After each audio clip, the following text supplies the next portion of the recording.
Now, today, we are gonna see. What if Naruto started unhealthy physical life with Boa Hancock? Please subscribe this channel, because definitely I will try my best to provide a valuable content for you all. Also check the description to support the original author for this beautiful creation. Let's see food scrolls, asked a boy of 17 with blonde spiky hair and blue-slitted cerulean eyes. He had fox-like whiskers marks on his cheeks. He was Uzumaki Naruto, accomplished sealing and ninjutsu master. Check, stated a girl of 13 in a very lazy way. She had black spiky hair in a ponytail pineapple hairstyle. She had black slitted eyes that held a lazy gleam to them. Her name was Nara Rei, last of the Nara clan. Naruto's food scrolls. Check sensei. Shinobi clothes? Check. Rei's clothes? I got it sensei. Alright, calm down, just a few more to go. Rei's food scrolls? Check. Damn it, why does he have to be so troublesome? Don't know, but I think he likes making you mad, Rei. I know Kira, that's why I called him troublesome. Weapons scroll. Check. Rubies and diamond scrolls. Check. Damn it, can we just go sensei? Staying here is too depressing, the girl named Rei said in a very lazy with a slight edge to her tone. Currently she was sitting down in a chair in the old Hokage's office checking off a list of scrolls. Why she was doing it? You may ask, because currently only her and her sensei were the only few survivors left in a war between Konoha and Suna against Iwa, Sound, Kumo, Kiri, Kusa and Aim. They were currently on the brink of destruction with the Hokage dead and all the major clans wiped out. There was no reason to stay, so she and her sensei were traveling to another world with the help of their respectable demons. Her sensei Uzumaki, or should I say Kazama Uzumaki Naruto, was the host of the Kyuubi, the nine-tailed fox demon who attacked Konoha 17 years ago. His father, the Yondaime, sealed the fox into his own son, hoping the villagers will see him as a hero, but things don't always go as planned. The village hated him, and when he became a shinobi for the village, they hated him even more but could do nothing about it since now he was shinobi for their village. Nara Rei was a reincarnation of the Gobi, the five-tai phoenix. She had all of Gobi abilities to control flames and bend it to her will. She also found out that she could talk to the Gobi, whose name was Kira, a beautiful redhead and green-eyed girl. Rei became Naruto's apprentice one day when she found out that he was Seal Master and was trained by the legendary Jiraiya, the Gama Sennin, or Jiraiya of the Sannin. They connected easily because they both had something in common. They both had something to do with demons, so he took her as his apprentice. Naruto found out a year later when she was 12 that she was his close friend Shikamaru's sister. Naruto also found out he had a bloodline called the Darkness Eye. It allows him to control the power of the Darkness Flame and also the Dragon of the Darkness Flame. His eye becomes black with 3 white tomo marks surrounding the iris. The Darkness Dragon is located into Naruto's right arm and it's wrapped in white bandages that are right under his black bandages that he has on them. The dragon is also a very seductive one who is always trying to get Naruto to come into her domain and have sex with her, but Kyuubi stops that only because she wants to take him first.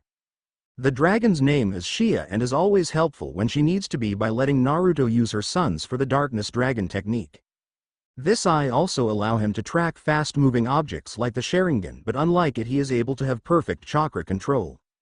When he found out who his father was and what he did to him, he wouldn't talk to anybody for days. After he finally talked it out, he understood why he did it. He couldn't ask any other parent to give up their child when he had one of his own, plus he was the Hokage, so it was his duty to do it. So they stuck together for a long time, teacher and student, through thick and thin, even though she wondered why she had such a troublesome sensei. Now they were both going to a new world because everyone they know and love was gone. Naruto lost his girlfriend Temari about a year ago when the war started, and the only thing that he has to remember her by is the giant fan she gave him with a picture of a black fox with 9 tails that made mini circles with its tail. Rei lost everything: her father, mother, brother, the clan and all her friends. Since they both had nothing left, Kyuubi and Kira made them a deal. Kyuubi or Mai told him that if he rip up half of the seal so she could see the things he see and feel the things he feels, she would take him to another world along with his apprentice. The only downside to it is that he becomes a half-demon, nothing bad like tails or anything, just heightened senses. Power over 9 elements thanks to Kyuubi's tails. And the ability to mark his mate and also turn her into a half-demon so they could live out their lives together. Rei basically had to go through the same thing, just with mastery over 5 elements. Now here they are both packing up the last of their things. They were both dressed and ready to go. Naruto wore a white trench coat with a black flame that had a black dragon wrapping around the flame.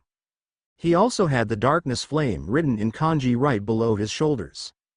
He wore a black undershirt with black shinobi pants and black ninja sandals. He wore his forehead protector around his waist in a black cloth like a belt. Rei wore similar clothing.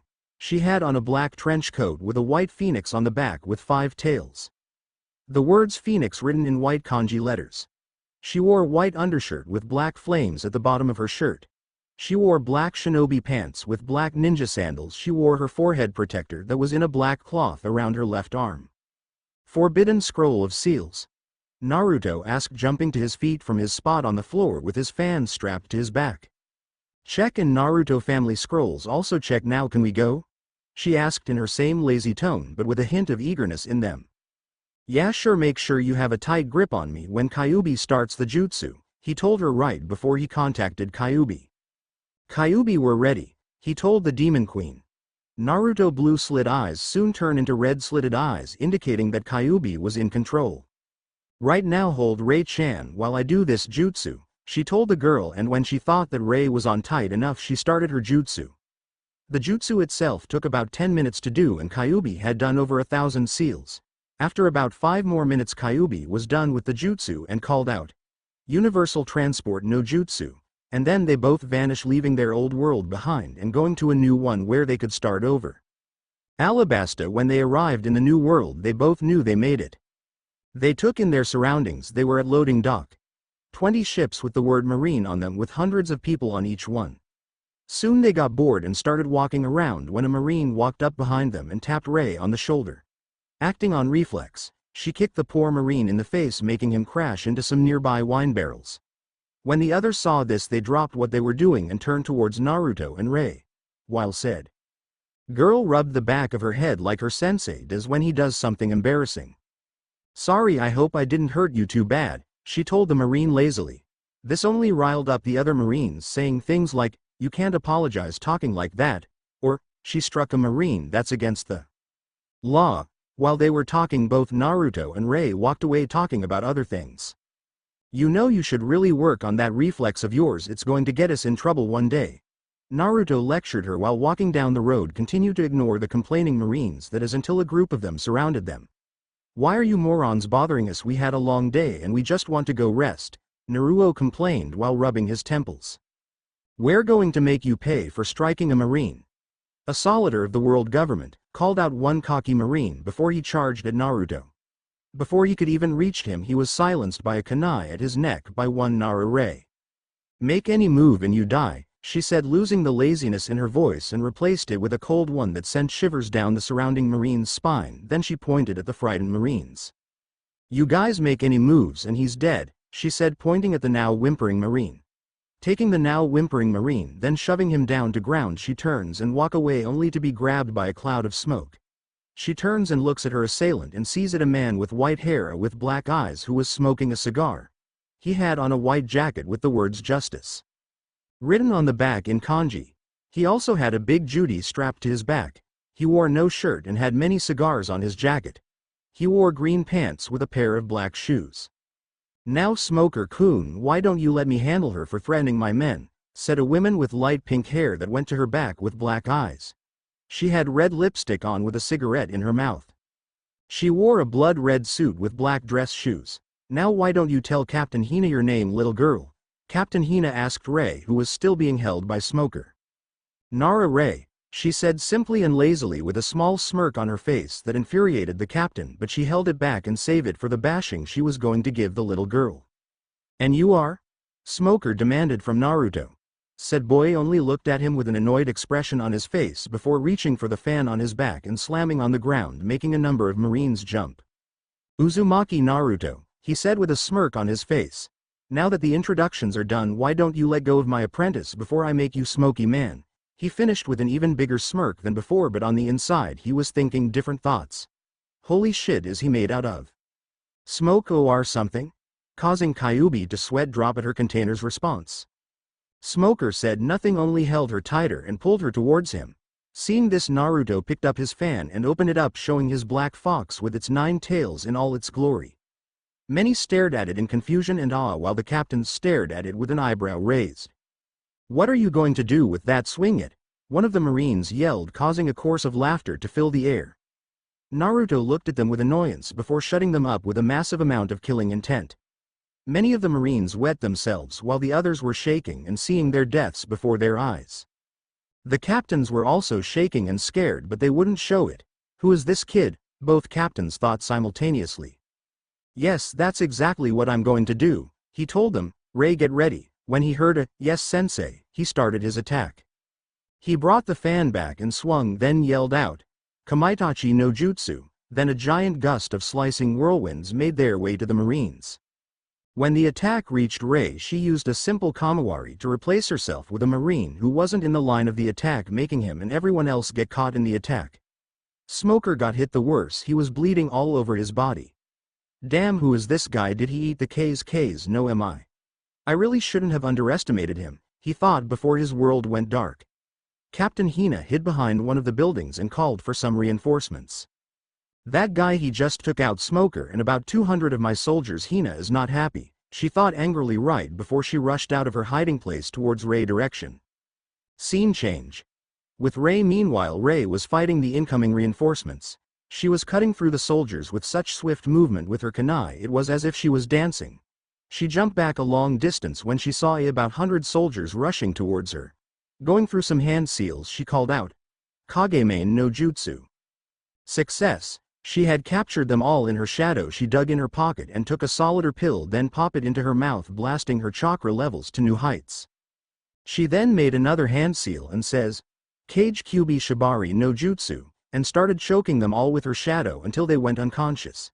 She turned her backs to the Marines who were barely awake to see her white phoenix in all its glory that was on her black trench coat. She then took off to find her sensei.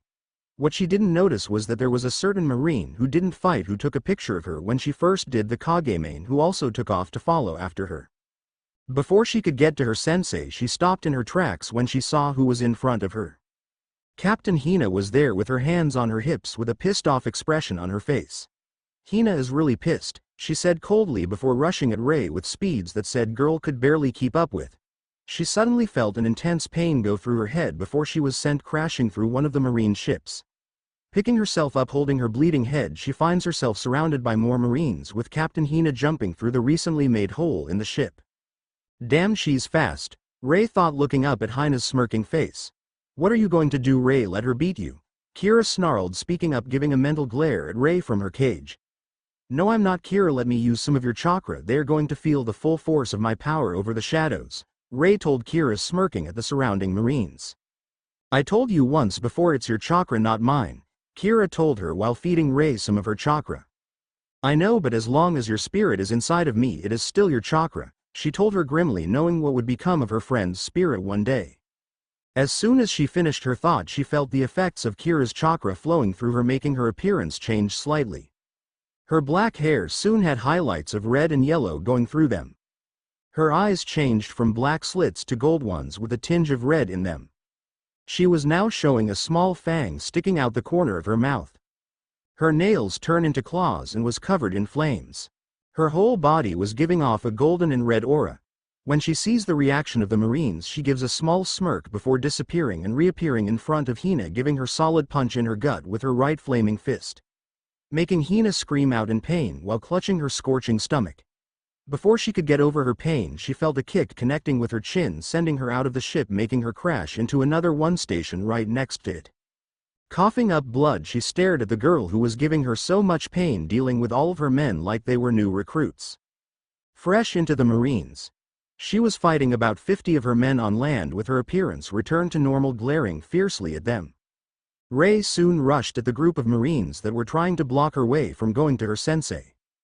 Thinking she had enough of this, she flared some of her chakra and started making hand seals. After she went through about 50 seals, she shouted her jutsu, "Kagenuma no jutsu," she said, slamming her hands on the ground. The shadows of the nearby buildings and ships gathered under the Marines. Soon the shadows began dragging in the now screaming Marines one by one until none were left. Giving one last look at the now gawking Hina, she turned and left to search for her sensei. When she was almost out of earshot, she heard Hina yell out at her, "Damn you, Nara! Hina will capture you, Hina screamed at the retreating form of Rei, who she now dubbed as Shadow Phoenix, before going into the world of unconsciousness. Scene change. With Naruto, when Rei found her sensei, she saw him knocking out another wave of marines with his Kamaitachi no Jutsu. She soon joined him using her shadow to choke most of her victims. All the while the cameraman was taking pictures of them, while they battled the onslaught of marines. When Naruto let loose another Kamaitachi, he accidentally hit a marine ship that was holding a special captive, one of the Shichibukai Sir Crocodile, and he was pissed. When he got out of the ship, he found the cause of why the ship had blown up. He saw a blonde swinging a huge fan making huge whirlwinds taking down hundreds of marine soldiers. He looked to his right and found a girl using her shadow to strangle the marines, making them fall unconscious. Yes, he thought, I could use them to destroy Straw Hat Luffy, he thought with a crazed smile before he rushed to the air using the powers of the Suna Suna no Mi. When he appeared, everyone stopped their fighting. Crocodile points over to Naruto and Rei, who also stopped fighting and glared at the newcomer. Who are you? Naruto asked in an icy tone. I don't trust the guy, there's something wrong with him, just like that smoker guy. The first have a feeling that he wasn't using jutsu when he used that smoke attack to capture Rei. I had no time to think about then, but now, Naruto thought, never taking his eyes off of Crocodile. Me? Everybody knows me, I'm Sir Crocodile, one of the Shichibukai, and I'm here to recruit you two to help me get my revenge on a pirate known as Monkey D. Luffy. Will you help me? So what do you say? He asked with a cocky smile, knowing that he would accept since he now knew his name. Naruto puts his fan down and raises his hand to Crocodile, engulfing it in a dark fire with his darkness eye flaring, earning a few gasps of surprise for all who could see it. Sorry, but I never fight for revenge, he says with a cold smile on his lips. Plus I don't like you now, take this. Naruto yelled, rushing towards Crocodile at speeds that he couldn't keep up with. He cocked his fist back. As soon as he had reached him, he yelled out, Jiao Ensatsu Rengoku Sho, and started delivering fast punches to Crocodile's sand body, turning it into hot glass, making it so he couldn't move. Naruto stared at him with cold eyes. Before getting an idea, he jumps back towards his fan. He looked back at Rei to see her fighting off more marines. Rei! He shouts at her to get her attention on him. When he does, he points at Crocodile, who's glaring at Naruto with pure hatred. What are you? Did you eat the Mera Mera no Mi? Crocodile snarled at him, still trying to move his body but was unable to due to Naruto's previous attack. Naruto looks at him with confusion and tells him no. Crocodile laughs at him with a laugh that some people would call insane. Do you know what a devil fruit is? When he sees Naruto shake his head no, he explains. You see, there are people just like me all over the Grand Line who had eaten one of the fruits that gives us special abilities like me. My body is made out of sand because I ate the Suna Suna no Mi. He told him, seeing his confusion gone place with another one. Let me show you, he stated, making his arms turn to sand but his body stay at the spot and sending it at Naruto, who swiftly dodged Crocodile's attack, sending another Jiao Ensatsu Rengoku Sho at the sand and turning them into glass as well, so he couldn't move his arms. Naruto asks Crocodile an important question. What's the Grand Line? When he says this, looks a disbelief come all over the people in the area. You're in the Grand Line, you idiot, shouted half the people there, making Naruto clutch his ears. Okay, I don't care. Ready for a combination attack? When he finds that Rei was right next to him. Yes, sensei, she replied lazily. Okay, I need you to do your strongest fire jutsu, alright, he tells her, and glaring at her slightly when he hears her say something along the lines of troublesome blondes. She then preformed her jutsu. Kaden. Karyu Enden, she shouted, shooting a stream of fire from her mouth. While she's doing this, Naruto grabs his fan and call out his jutsu. Futon.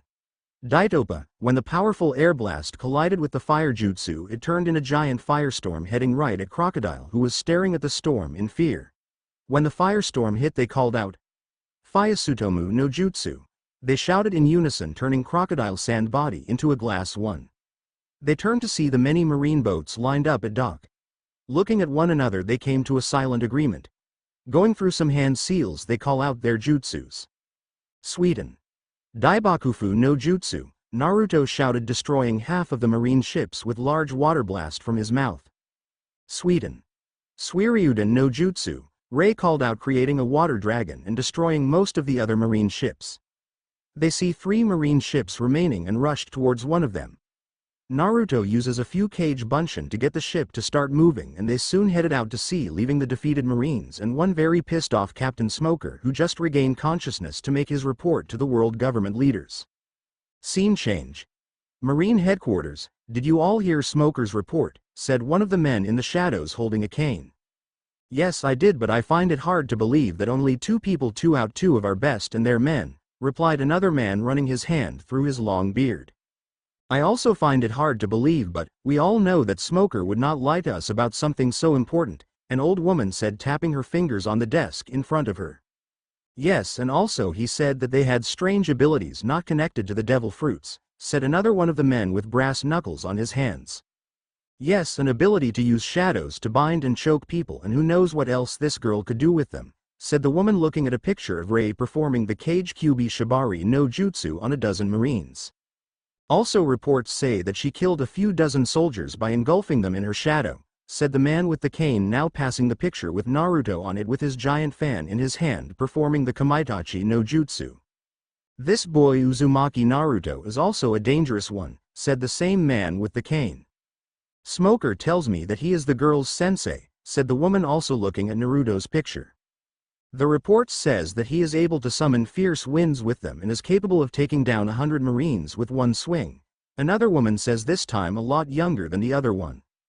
"Hina reports that some of her Marines saw him use some kind of darkness flame attack to turn Crocodile's sand torso into glass one," the woman finishes with a sadistic smirk on her face. "Yes, these 2 are dangerous indeed. To be able to take down him without much trouble, these 2 may become a problem. Not even Monkey D. Luffy was able to take him down without getting seriously injured, from what my men tell me," the same young woman said with an even bigger smirk on her face than before. "These 2 will be getting an higher bounty than that of Straw Hat Luffy," said the man with the cane. "I agree, but what has me interested is the reports saying the strange transformation the 2 went through," one of the more silent members said out of the blue, who was slightly older than the young woman. She was also in the shadows. The only thing you could see of her was her black nail polish nails that were on the table in view for all to see. "What transformation?" said the old woman, glaring at the younger woman who just spoke. She never really liked the younger generation being in on their meetings. When Hina confronted this girl Nara Rei on one of the marine ships, she said that she went through a transformation. Her normal black hair gained red and yellow highlights in them. Her black slit eyes turn into a gold version with a tinge of red in them. Her normal hands turn into claws, pretty much giving her a feral look, the woman explained, rubbing her temples. "What about the boy?" explained Shayna. The old man with the cane demanded from the woman now known as Shayna. Uzumaki's eyes become black with 3 white tomo-like markings surrounding the iris. She tells them, passing around pictures of their transform appearances. "I've decided on what bounty to give these 2. Right now they're a threat to the world government, as is Straw Hat Luffy, but these 2 may pose more of a problem. Here is their bounty," the man with the cane said, passing a paper around with the bounties. They read as following. Uzumaki Naruto of the Darkness Flame 125 million belly. Nara Rei the Shadow Phoenix 110 million belly. "They have an even higher bounty than Monkey D. Luffy did. He defeated Crocodile," the man with the brass knuckles said in shock. "Yes, they do pose an even bigger threat than him, so we must have them taken out as soon as possible," the man with the cane said in a tone that meant that he was completely serious. "Yes, they are a threat. Send out their bounty posters immediately," the younger woman said, hiding a grin in the shadows but was felt by the surrounding people. "What do you find so amusing, Elsa?" the man with the cane told her in an emotionless voice but held a demanding tone to it. "Nothing really, it's just that these 2 are going to make the hunt very interesting," she said before she got up from her chair, then silently walked out the room with their pictures and bounty in her hands. "If there is not anything else to be discussed, this meeting is over," the man with the cane said, who also left the room with the other members following, all except one who was still sitting tapping her black nails on the table. "Uzumaki Naruto, Nara Rei, and Monkey D. Luffy, these 3 will pose a big problem for my plans in the future. I just know it," Shayna said quietly before also leaving the room to think over ways to get rid of those 3 pirates. "So how you guys like it? I hope I didn't make them too strong, but I don't need to worry about that since Naruto is older than he is in the canon and my OC had to use her demonic chakra to defeat Hina, so I think I did okay. In this story Naruto will have 2 apprentices, the first one you already met and the other one is going to be from Skypiea. That is all I will say." Let's see if you can guess who it is. Pairings I don't really know. I was thinking about a Naruto, Nami pairing. Maelstrom and Wave go figure. But if you don't want that pairing I can always change it, but it will most likely stay as is. For my OC I will think who to pair her with later. My polls for my next story is still up, it's just that I already started writing this one so I thought I should just put it up. Here they are again. Which one should I do next? Naruto, Digimon, with Shikamaru joining Naruto in the digital world where they meet the chosen children from the O2 series where Naruto and Shikamaru have Saver's Digivice IC, burst. Naruto, Angelic Layer.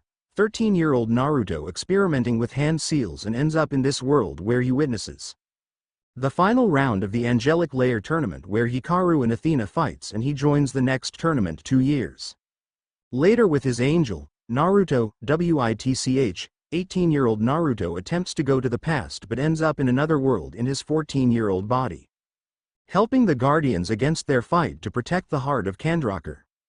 Naruto, Avatar. The Last Airbender. 13-year-old Naruto is transported by the past avatars to aid Aang in his fight against the Fire Nation. Naruto, Code Lyoko. Kakashi accidentally sends 17-year-old Naruto to another dimension where he ends up outside of Kadic Junior High School in his 13-year-old body. Remember, vote and review Chapter 2. Chapter 2 is ready to begin. In this chapter we meet Luffy and his crew. Remember, I do not own Naruto or One Piece. Now since that's over, let the story begin. Warning: chapter is going to be very long. At sea, a month has passed since the incident at the Alabasta harbor with the Marines. Currently Naruto and his student was sailing on their stolen marine ship with nothing to do. Rei was currently laying on deck watching the clouds go by, wishing she had some sake. Now Rei wouldn't be thinking about sake if it hadn't been for all the times Naruto left her with the Hokage while he went on missions for the village. When she was with Tsunade she picked up her habit of drinking. She doesn't drink as much as Tsunade does, but she would still drink a lot when she wasn't cloud gazing or was just feeling highly irritated because of her troublesome sensei. Right now she wished that they reached an island soon because she wouldn't be able to take too much of her sensei playing a game of Shinobi Janken with his clones. Jan, Naruto and his clones shouted in a circle, pulling their hands back into fist. Ken, they continued building up large amounts of chakra. Po, they finished throwing their hands into the circle, exploding their chakra, creating a dust cloud concealing their bodies from being seen. When the cloud disappeared it shone 2 Narutos with 2 fingers apart holding them vertically while the last one held his in a fist, earning 2 distraught Narutos, a cheering clone, and a very pissed off Rei. I won. Yes, you 2 lost and I'm the winner, the clone shouted, doing a victory dance, while the original Naruto and his clone glanced at each other then pounced on the clone, making him poof up in a cloud of smoke. Ha, that would teach him to gloat, Naruto and his clone said in unison with their arms crossed over their chest right before the clone got dispelled by Rei, who threw a kunai at it. Play that game again, sensei, and I will personally forget it. Dealing with you is too troublesome, Rei said before she walked over to the edge of the ship before her eyes widened slightly. She saw an island not too far from them and pulled out a map that she got from an office from the ship. The map says that the island I'm seeing is a place called Jaya, she says, leaving the deck and heading into the office where she found the map to look the island up in the island archives. While she was searching, Naruto was looking at the island with excitement in his eyes. Finally, I thought I was going to die of boredom, Naruto thought very loudly in his mind, waking up 2 very demons that he really did not want to have to deal with right now. How are you, Naruto-kun? Said the very seductive voice of Shia, who was currently laying in her bed watching what Naruto was viewing through the TV in her room. Say, Naruto-kun, when are you coming to visit me? She said, licking her lips that Naruto felt within his mind, making him shiver slightly. Sorry Shia-chan, but I really been busy, Naruto said quickly. A little too quickly. He felt the sensation of him being pulled into his mind, but it was soon stopped by Kyuubi. What do you think you're doing, Shia? Kyuubi snarled at her from her cage. There was no way that she was going to let her take Naruto before she got to him first. You wouldn't want me to rip out that precious tongue of yours now, do you? Kyuubi finished, vanishing from her cage and reappearing in Shia's room. Said dragon was currently flexing the claws on her blue body. I will have him first, Fox, Shia said, leaping at Kyuubi with her claws aiming at her neck. Kyuubi just dodge and pounce on Shia, grabbing her by her long black hair. Naruto soon cut his connection with those two as soon as Rei came back out on deck. She was carrying a piece of paper in her hand. "What's that you got there, Rei?" Naruto asked as she walked over to him and continued to stare at the upcoming island. "It's just some information on that island, Jaya," she told him before reading the information she had on it and summarized it to her sensei. "Apparently this is where a whole lot of pirates rested and stock up on supplies. Basically you will have to be a very stupid marine to step foot on that island, and since we are approaching it in a marine's ship, maybe we should henge the ship so we don't be attacked by pirates the moment we land," she told her sensei, who was currently staring at Jaya with excitement written in his eyes. "Okay, you henge the ship while I grab my fan. I'll also grab some belly from the inside that we could use to buy some things while we're there," he said, walking into the ship's sleeping area.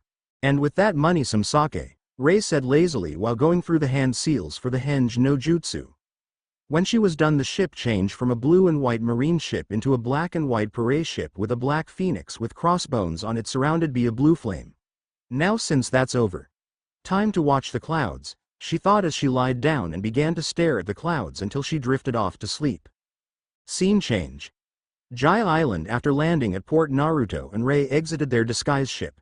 They looked at their surroundings and saw a ship with a smiling skull with a straw hat design on their sail docked right next to their ship. Not thinking anything else of it, they began their walk through town. Naruto gave Rei some belly while he went off to buy some supplies for their next trip. Rei meanwhile had spotted a bar a few shops back and walked over to it. There she saw a group of pirates drinking and having a good time. She walks up to the bar and sits next to a boy with a straw hat who was currently eating a pie.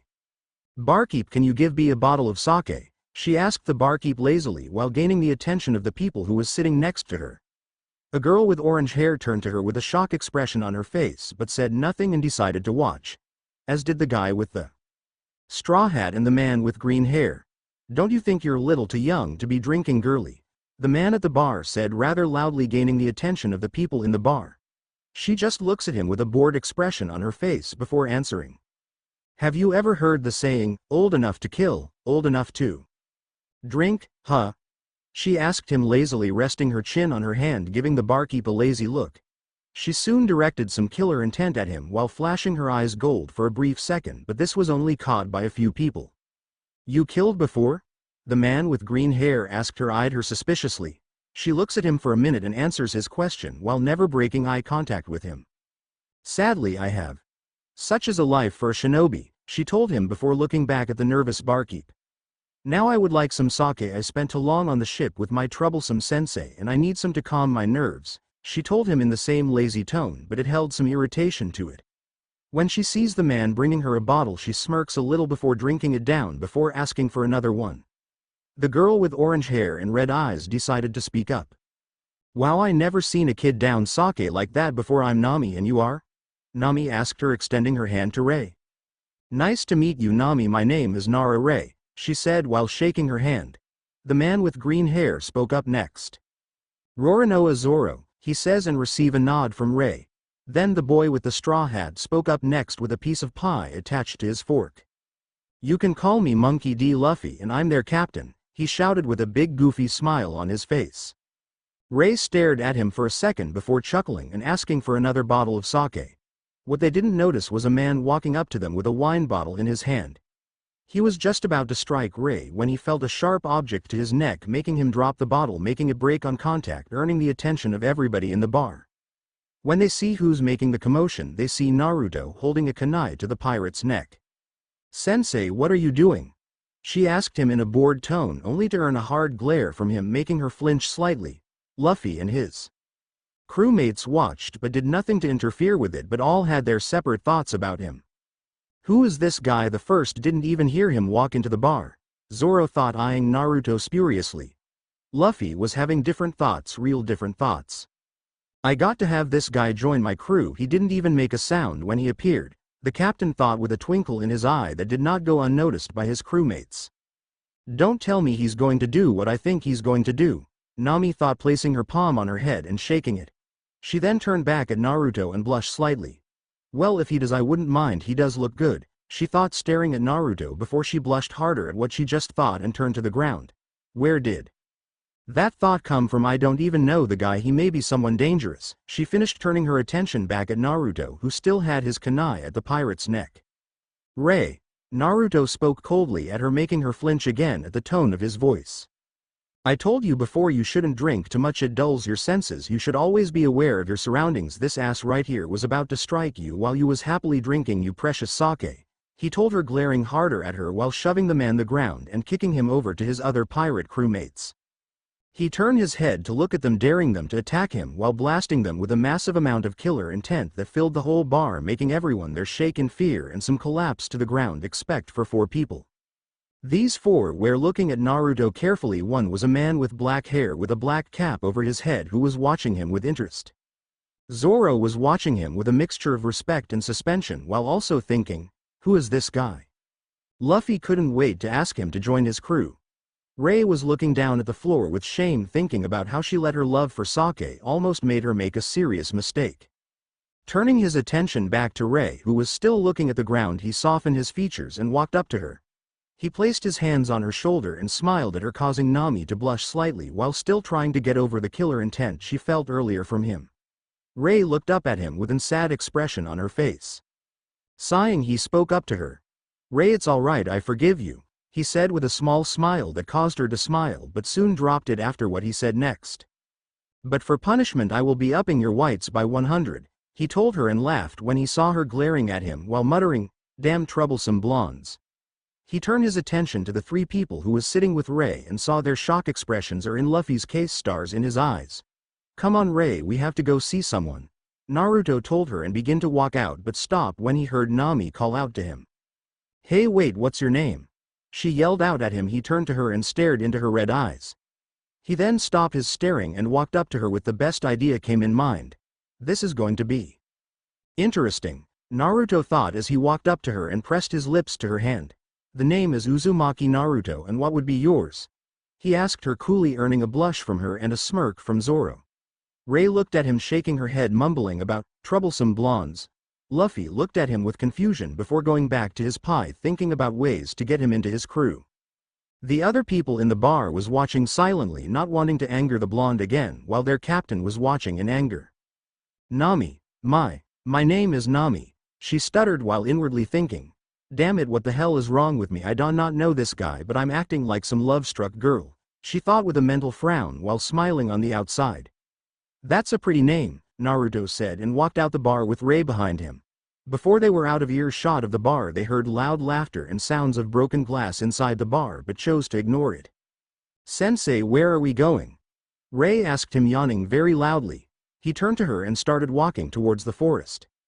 We're going to see a man named Mont Blanc Cricket, he told her with a big smile on his face while pulling out a bottle of sake that he had took from the bar. Why are we going to see him, and when did you get that? She asked, pointing at his sake bottle with a betrayed look on her face. Rei, you know a shinobi never reveals their secrets, he explained to her, taking a sip from his bottle. He then stopped and turned to Rei with a sadistic grin on his face. Rei-chan, come here, he told her in an overly sweet voice that sent shivers down her spine. She did as she was told and walked up to him. He placed his palm on her head and focused a large amount of chakra that flowed through her body, making it glow a faint blue before lifting it a second later. As soon as he pulled his hand away, she fell face first to the ground with a hard thud. She tried to raise her body but found that she couldn't move. She then looked at her sensei, waiting for him to explain. Luckily she didn't have to wait long. I just put a special weights on you. These weights will increase your chakra reserves as well as your speed and strength. Basically what I did was put a steady flow of my chakra into your body. This created a strain on both your chakra and body. This would usually kill anybody else, but since you have a fast healing rate and that you're also a half demon is also a plus. So this won't kill you as it would anybody else, he told her nonchalantly. Think of them as chakra weights that only demons and half demons can handle.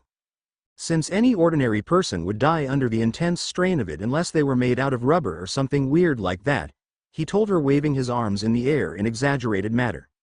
That might not be that far off, since that guy Crocodile was made out of sand and Smoker was well made out of smoke, he said as an afterthought. He turned his attention back to Rei, who was still struggling to get back to her feet. Well, it seems we're going to be here for a while. I will be getting some rest over there by this tree. Wake me when you can walk, he said with a yawn. He walked over to the nearest tree, took his fan off his back and placed it near him. He soon sat down and drifted off to sleep, leaving a frustrated Ray to try to get to her feet. Scene change. Mont Blanc Cricket House. 5 hours later. Naruto and Ray were slowly making their way to Cricket's house. An hour prior, Ray had finally got used to her new hell weights, as she put them, and had effectively woken up her sensei with a well-placed kick to his gut, making him cry out in pain. But that was an hour ago, and now they were just entering a clearing where they spotted a familiar straw hat ship. Looking around the clearing, they see 3 familiar faces of Luffy, Zoro, and Nami. Then they spot 4 unfamiliar faces. One guy had a very long nose with black curly hair with a green bandana and goggles on his head. Another guy had blonde hair with it covering one of his eyes from view with a cigarette in his mouth. There was a woman with raven black hair that went down to her shoulders reading a book. The last person was quite weird. He was a reindeer standing on 2 legs with a backpack on with a strange pink hat on with an white X on it. They soon walk into the clearing, gaining attention of the Straw Hat crew. Nami looked at them with surprise while Zoro looked at them with a raised eyebrow, seeing Ray drag herself into the clearing with a dead look on her face before smirking. Luffy called out to them with a very loud yell. "Hey guys, what are you doing here?" he shouted, causing everybody there to flinch at his loud voice before he was hit over his head by Nami's fist, causing a small crater in the ground. "Nami, that hurt," he whined while in the ground, causing Naruto to laugh at him. Ray walked up to Zoro, said hi, and plopped herself on the ground before falling asleep instantly, causing everyone there to sweat drop except Robin, who just looked at her with a raised eyebrow before looking at Naruto and asking what happened to her. "Nothing really, I just added some special weights to her," he told her with a wave of his hand before walking up to Nami. Said girl was beginning to get nervous when he began to approach her. The others were watching in interest while a certain cook was watching in jealously. "It's nice to see you again, Nami, so would you mind telling me who your friends are and why you're here?" he asked her calmly before pulling out another sake bottle that he stole from the bar. Nami looks at him with a raised eyebrow before asking him a question. "Hey Naruto, weren't you the one that said, sake dull the senses? Right?" she says in an annoyed voice, giving him a death glare before snatching it from his hand and drinking it for herself. Naruto just looks at her with a disbelieving look mixed with slight fear. This caused a few people in the crew to raise their eyebrows while Luffy and Zoro nods their head in understanding who was at the bar at the time. "Yeah, I did say that, but that was only meant for her," he says, panicky, pointing at the sleeping Ray. Plus she focuses her whole attention on the sake while drinking and doesn't pay attention to her surroundings. "That's very bad for a shinobi," he explains, more calmed down but eyeing the sake carefully. The others squinted their eyebrows in confusion and Usopp decides to ask him the next question. "What's a shinobi?" he asked, getting the attention of Naruto before bowing his head quickly before adding, "Sorry about that, the name is Captain Usopp," he tells him with great enthusiasm, striking an heroic pose. Naruto stares at him, then turns to Nami, who is shaking her head at his stupidity. "Well, a shinobi is basically a ninja who specialize in assassinations, ninjutsu, genjutsu, and taijutsu. Before you ask, I'll explain what they are," he explains quickly, seeing Usopp about to ask another question. Ninjutsu relies on chakra and, most of the time, hand seals. Unlike genjutsu where everything is an illusion, anything with ninjutsu is quite real. Here, let me show you, Naruto says, walking to a tree and holding out his hand to it. The others watch in silent fascination, well, not all of them, as Luffy and Usopp is jumping in excitement as he starts to gather a ball of chakra in his hands and slamming it into the tree. "Rasengan," he shouts, snapping the tree in half. He looks back at them and sweat drops at their reaction. Robin had dropped her book. Nami was looking on in awe. Zoro and Sanji eyes widened slightly, but what made him sweat drop was Luffy, Usopp, and Chopper's reaction. They were all shouting, "Wow!" and "Cool, he's strong," or "Naruto, that was amazing," with their eyes wide and running around shouting whole bunch of nonsense. While this was going on, Ray was still silently sleeping with a little drool coming out of her mouth. "Okay, that was a seal-less jutsu, now let me show you one that takes seals." Naruto forms a single seal and calls out, "Kage Bunshin no jutsu," and in a puff of smoke 3 clones appear next to him. He gets the same reactions as before, but with Robin walking up to one of the clones and touching it. These are real clones, how do you accomplish something like this?" she asked him with a raised eyebrow. Sorry for not introducing myself earlier, I'm Nico Robin. He nods his head to her and begins his explanation. Chakra is a combination of spiritual energy and physical energy. Without chakra, the human body or animal will not be able to live. With the use of chakra, I am able to use the techniques I have shown you earlier, he tells them. Seeing them nod their heads in understanding, Nami decides to speak up. Naruto, can anybody learn how to use chakra? She asked him with a little twinkle in her eye, thinking of all the things she would be able to do with it in steel. Naruto sees the twinkle but thinks nothing of it. No, not everybody can do it. If you have not used chakra before, it would forever be locked in you unless somebody forcibly open your chakra pathways. That is why we learn to use chakra at an early age. The oldest you can go without actually using chakra is 14 without having it forcefully open. If I were to force open your chakra network, there is a slim chance you may die, and if you survive the painful process, you would be able to use chakra, but I would need to teach you some chakra control exercises like tree climbing and water walking, he explains to them in a serious tone, while Nami looked at the ground thinking over what she had just learned. Ray, who had recently woken up, looked over Nami with an calculating gaze but said nothing. Did you say water walking? Chopper asked with stars in his eyes. Naruto nods his head and looks at the other, who had looks of disbelief, while Luffy ALS had stars in his eyes. My name is Tony Chopper, by the way, he tells him in a happy and proud voice. Naruto smiles at him and walks to where the water was. He begins to take a step before he felt hands on his ankles. He looks down only to be pulled down underwater. What the hell? He shouts before he's pulled under. The others ran over to the water while Sanji, Zoro, and Ray dived in to help Naruto. When they had dived underwater, they saw Naruto being dragged underwater by a blonde man whose head was shaped like a diamond with a funny small hat on. They saw Naruto trying to pry the guy off with his hands, but the guy was seemingly unconscious. The man had a strong grip on Naruto, who was still struggling to get free. Naruto soon lost consciousness after swallowing too much water trying to free himself. Swimming up to him, Ray, Zoro, and Sanji grabbed him, and the unconscious guy then carried them both to the surface. As they reached the surface, they placed both Naruto and the old guy right next to him on the ground. Naruto was also unconscious and was hardly breathing thanks to swallowing so much water. Nami saw his condition and rushes to his side while Chopper began his work on the other guy. First, she places her ear to his chest to find if he was still breathing. She listened carefully and heard he was still breathing, but barely.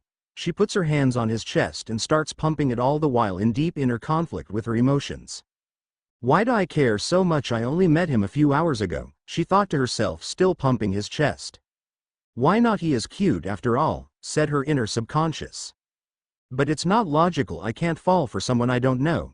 It's like Sanji actually going on a date with me. Impossible, she yelled in her mind while placing her ear back to his chest, then proceeding to pump his chest again. You heard of love at first sight, haven't you? Her subconscious asked her coolly. Sure I have, but only in fairy tales, she told her inner, then added, why the hell am I talking to myself? I'm not some crazy person, she yelled in her mind while shaking her head. Her subconscious went quiet after that while Nami continued to work on Naruto. Seeing that he wasn't coming to, she tilted his head back and pinched his nose. Guess I have no choice, she told herself while she proceeded to give him mouth to mouth. Everybody stopped what they were doing. Expect Chopper to look at the two. Sanji was boiling in anger and jealously, while everybody else stared slack-jawed at what Nami was doing to Naruto. Ray didn't really care but was inwardly smirking, thinking that her sensei was finally going to move on. Then Usopp yelled at Nami while also knocking everybody back to reality. Nami, what are you doing kissing Naruto? He shouted, pointing an accusing finger at her. Nami stopped her mouth to mouth and turned to Usopp. She then gave him the worst glare that he has ever seen her with that made him take a step back. She neatly laid Naruto's head down, never taking her gaze from Usopp's. She then took a deep breath. Everybody was watching her cautiously and took a step back away from her. I am not kissing him, dumb ass. I'm giving him CPR. If you say something like that again, I'll kick your ass from here all the way back to your village. She yelled at him with her face red from embarrassment or anger. Nobody could really tell. Usopp hides behind Zoro's leg while said guy was trying to shake him off. Nami was about to give more CPR to Naruto when he came to with a frightened look on his face while mumbling something about crazy-ass dragons. He then turned towards Nami and smiles. Are you the one who saved me, Nami? he asked her as began sitting up. She shakes her head no and explains. No, it was Zoro, Sanji, and Rei. They all dived in the water to save you when that guy had pulled you underwater, she told him, pointing at the unconscious old guy while purposely not telling him the part about her giving him CPR. Well, thanks then you guys, he tells them before lying back down on the ground. Wake me up when that old bastard wakes up, he says. Before falling asleep. Nami looks at him for a minute before she walked over to Rei. Rei, can I talk to you for a minute? Nami asked her. Rei looked at her with a bored expression before nodding her head for Nami to continue. I want to learn how to use chakra. Do you think Naruto could help me unlock mine? She asked her with hopeful eyes. Rei stared at her for a minute before looking up at the passing clouds. He could unlock it for you, but I will warn you the process will be painful and there's a good chance that you can die from it, she told Nami grimly, still staring at the clouds. She then turns to face her.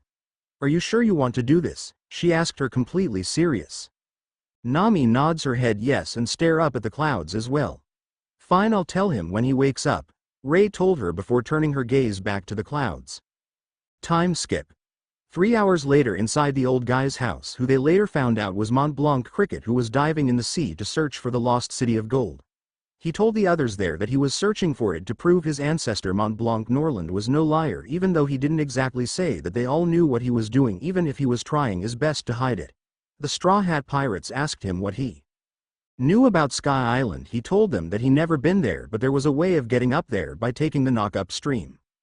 But before they could do that, he and his monkey-looking friends who had shown up while he was knocked out had to fix up their ship so they wouldn't crash back down to the surface, because their ship wouldn't be able to take the pressure of the stream. So to celebrate everything, they had a small party with food and even shown some of the gold he found below sea. Everything was going well before Cricket remembered a very important detail that he forgot to mention to them.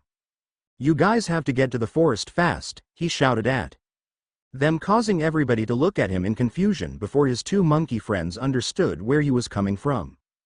That's right, you guys have to go now and search for the South Bird quickly, the monkey look-alike with long white hair said. If you don't, you won't be able to reach Sky Island, the other monkey said with short hair. What's so special about this South Bird? Naruto asked them, tilting his head to the side. Only with this bird can you reach the knock-up stream. You see, the South Bird head only points south, and that is where the knock-up stream is, the monkey with the white hair said. What kind of bird only points its head south? Rei asked lazily while drinking some sake. The South Bird, the two monkeys shouted in unison. They then proceeded to tell them the only way to identify the South Bird is that its head is always pointing south and that it makes a very weird call. The others stares at them like they were crazy but complied with their search. Luffy and Robin went in one group. Zoro and Sanji went in another, with Sanji complaining about no being with Nami or Robin. Usopp, Chopper, and Rei went in another group, with Rei asking, why did I have to search for this troublesome bird along the way? The last group was Nami and Naruto, which was pretty awkward for Nami because she didn't know what to think of the blonde man that was to be her partner. With Zoro and Sanji were both walking through the forest at a casual pace while Sanji was running searching for the bird so he could get his Nami away from the blonde menace, as Sanji called Naruto. Would you stop running around already? You're giving me a headache, Arrow Cook, Zoro told him, scowling at the panicking chef. Said chef stop what he was doing and march right up to Zoro, then grabbed him by his collar. What did you say, Marimo? He said venomously at the swordsman who was busy giving him a bored look. Stop running around, Arrow Cook, you're giving me a headache, he told him, grabbing Sanji's wrist and pushing him away from him. What the hell is your problem anyway? He asked him, taking a slight interest in why the inverted cook was acting more batty than their captain on a normal day. I have to hurry and find the bird so I can be with my Nami-chan, he told him, with hearts in his eyes, doing a silly dance. Baka, Arrow Cook, Zoro mumbled under his breath and went off searching for the bird again, leaving the perverted cook to his happy dance. With Luffy and Robin was calmly walking through the forest while Luffy played with a stick, poking it at many different things. They then heard a very weird sound and went in that direction while Luffy tried to get Robin to have some fun. Robin, can we do something fun? This is so boring. Luffy whined, still poking around with his stick until it broke, causing him to pout until he started talking to Robin, who was ignoring his attempts of conversation, until she finally spoke, seeing that her captain was not going to stop talking unless she did. Why didn't I bring my book with me, she thought, shaking her head. With Chopper, Usopp, and Ray, the three of them were walking bravely through the forest. Well, two of them were, while Usopp just cowered behind Ray at every little sound that he heard. She had a look of pure boredom on her face on the outside, while on the inside she was thinking this. Must not kill Long Nose. Must not kill Long Nose, she repeated over in her head in a chant, causing Kira to sweat drop at her container's behavior. Would you get from behind me? I can't concentrate, Ray said with a hint of irritation in her lazy voice. Usopp looked at her with fear in his eyes while he tried to defend himself. No way, ha. Have you heard all the noises this place is making? It's creepy, he said, clutching onto Ray's coat with more strength than earlier when he heard a very loud and weird noise. Wah. What was that? He asked with his legs shaking and teeth snapping rapidly. Ray had a look of indifference on her face at his behavior, and when she turned to look at Chopper, he was acting the same way as his long-nosed friend. Sighing to herself, she walks to the direction of the weird loud noise. With Naruto and Nami were both walking through the forest looking for the South Bird. Naruto was walking very slowly, taking in his surroundings, while Nami was trying to search for the bird but couldn't spot it, so she just led the search up to Naruto before she decided now was the best time to ask Naruto about using chakra. Naruto? She called out to him, making her voice sound as firm as she could. He said, not really paying attention. Can you unlock my chakra? She asked, staring at him intently when he stopped to stare at her in disbelief. You want me to do what? He asked, thinking that he hadn't heard right. I want you to unlock my chakra, she repeated with her voice never wavering. Nami, if I do this you may die in the process. That doesn't matter, I live my life as a pirate, my life is always on the line. Look, I'm not going. He stopped when Nami walked up to him, but before she could do anything they heard a very loud and weird noise. I guess that's the bird, Naruto said, quickly moving towards the sound, leaving a frustrated Nami behind. Damn you, Uzumaki. Nami mumbles before running off after him, thinking of ways to convince the blonde man to open up her chakra network. She will have him do it because she wants to become stronger. She don't want the others to protect her or her running away from fights any longer. Sure, she has her new Kleem attacked, but the thing is pretty much useless unless she used certain combinations with the right weather ball. She could use the staff with no problem, but she would have to use lots of distractions for the time needed to perform her staff moves, and in that time she would probably already be dead if her opponent was faster than her. Shaking her head from her thoughts, she continued to run towards the weird sound that she somehow knew that was coming from the South Bird. She stopped when she saw Naruto running back towards her with over 100 bees chasing after him. She soon followed after him, screaming the whole way, and she could have swore she heard identical screams coming from different parts of the forest. Time skip. 1 hour later, after the group had finally captured one of the South Birds after going through many bug bites, bee stings, rolling rocks and so much more. They made their way back to Cricket's house only to find him and the monkeys were unconscious in their own blood. Acting quickly, Chopper rushed to the scene and checked their pulses to see if they were still alive. When he found out that they were, he bandaged them up and lied them down on their backs. Cricket was the first to come to, and they asked him to tell them who did this to him, but he wouldn't tell them, saying how it was his business. They soon took notice that his gold was gone, and Zoro discovered who did by pointing to pirate symbol that Luffy recognized as Bellamy's. Enraged, Luffy was about to seek revenge when Nami told him that he couldn't go because they had to go to Sky Island in a few hours. Luffy told her not to worry and that he would be back as soon as possible. He soon took off, but not before Ray took off after him on the request of Naruto. Scene change. Jaya docks. A lone man was standing at the docks relieving himself because he was so drunk he couldn't find the restroom. When he was finished, he was on his way back to the bar when a stack of wanted posters landed in front of him. Deciding to look through them just for the hell of it because he nothing else to do than go to the bar, he looked through them. He was looking for about 5 minutes before he came across some familiar faces. Nara Ray, the Shadow Phoenix. A picture of Ray looking behind her, showing the white phoenix on the back of her white trench coat. Bounty 110 million belly Uzumaki Naruto of the Darkness Flame. A picture of Naruto with his darkness eye activated, holding a dark red flame in his hand. Bounty 125 million belly Monkey D. Luffy. A picture of Luffy smiling a big smile with his hand on top of his straw hat. Bounty 100 million belly Roronoa Zoro. A picture of a bloody Zoro face looking off to the side. Bounty 60 million belly. As the man looked over the bounty over their heads, he thought his eyes were playing tricks on him, so he laughed a little and reread them.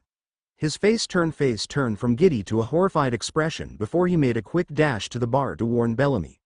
As soon as he saw the bar, he barged his way in effectively, stopping all activity that was happening inside. "Bellamy, you have to get out of here, you're in danger," he shouted, making said captain turn his head to look at him with an annoyed expression. "What the hell are you talking about?" he demanded as he continued to drink his alcohol. "You remember those two guys we beat up earlier today?" he asked as he pulled out the two wanted posters of Luffy and Zoro that was tucked under his arms. "Well, look at these," he said as he showed them the bounties over their heads. The bar was quiet and nobody made a sound until Bellamy started laughing, making everyone stare at him. "Those bounties are fake. You all saw how weak they were. They probably just made them to make themselves look tough so nobody would fight them. Think about it, as soon as someone look at their so-called bounties, they be so scared they'll run away without putting up a fight," he reasoned to them as their fear soon turned into glee as they soon began to drink again, but was soon stopped by the same man. "I don't know, Bellamy." He paused as he looked at the other two posters in his hands. "Bellamy, do you also remember when that little girl was in the bar drinking one bottle of sake after another?" he asked as he looked back up to Bellamy to see him drinking before slamming his glass on the table, making him and everyone else jump. "Yes, I remember her. Damn brat, coming her talking about old enough to kill, old enough to drink.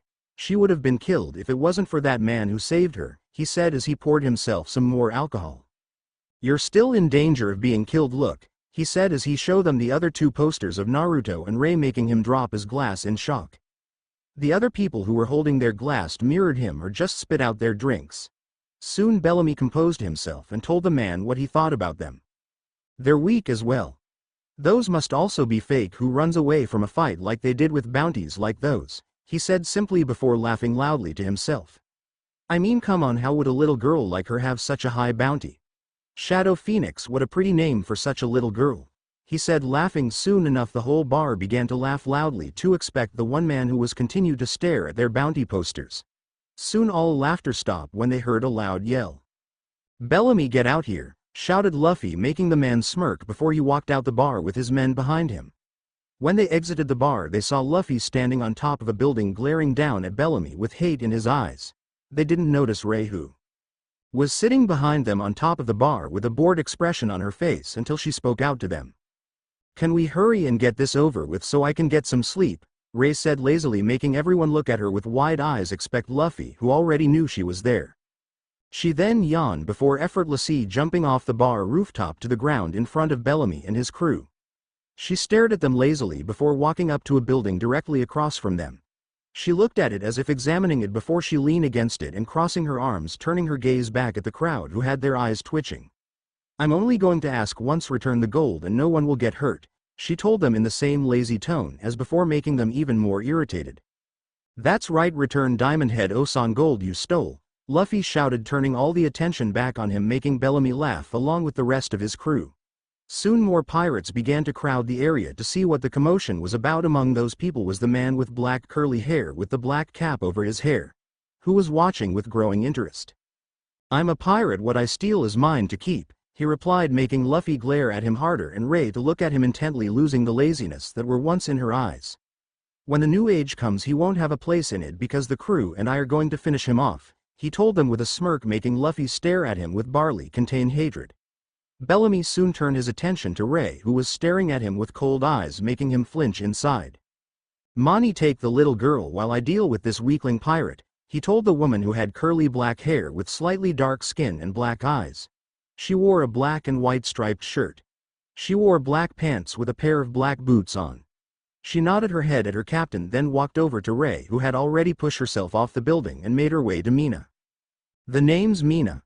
I will be your executioner today," she told her with a smirk as she pulled out some trench knives from her pocket and placed them on her hands. Ray stared at her with an even glare before they both disappear from sight. Bellamy crouched down on his hind legs, transforming them into springs as he took off at Luffy like a bullet, making Luffy trip slightly on the building top as he dodged the attack. "I'm going to get back Diamond Head Osan gold, just you wait," Luffy thought as he continued to dodge Bellamy and his onslaught of attacks. "He will fight for cricket so he can have his gold." The gold he spent time after time diving into the sea to get to prove that the city of gold exists. He won't let anyone take what he discovered after all his hard work for his dream. He will get back the gold and return it with his 2 rubber hands. Second chapter done took a while, but I got it. About the whole chakra thing, I read a few fics in the past that mention unlocking chakra and stuff like that, so I decided to use it. I don't remember which FIC they were from, but I do remember one. It was called Naruto of the Shikan. Great story, by the way. The other stuff on it I made up on the spot. And yes, Nami will be learning how to use chakra, but Naruto won't be teaching her anything. She will most likely be learning from scrolls and books on how to use it effectively. No one else on the crew will be learning it for obvious reasons.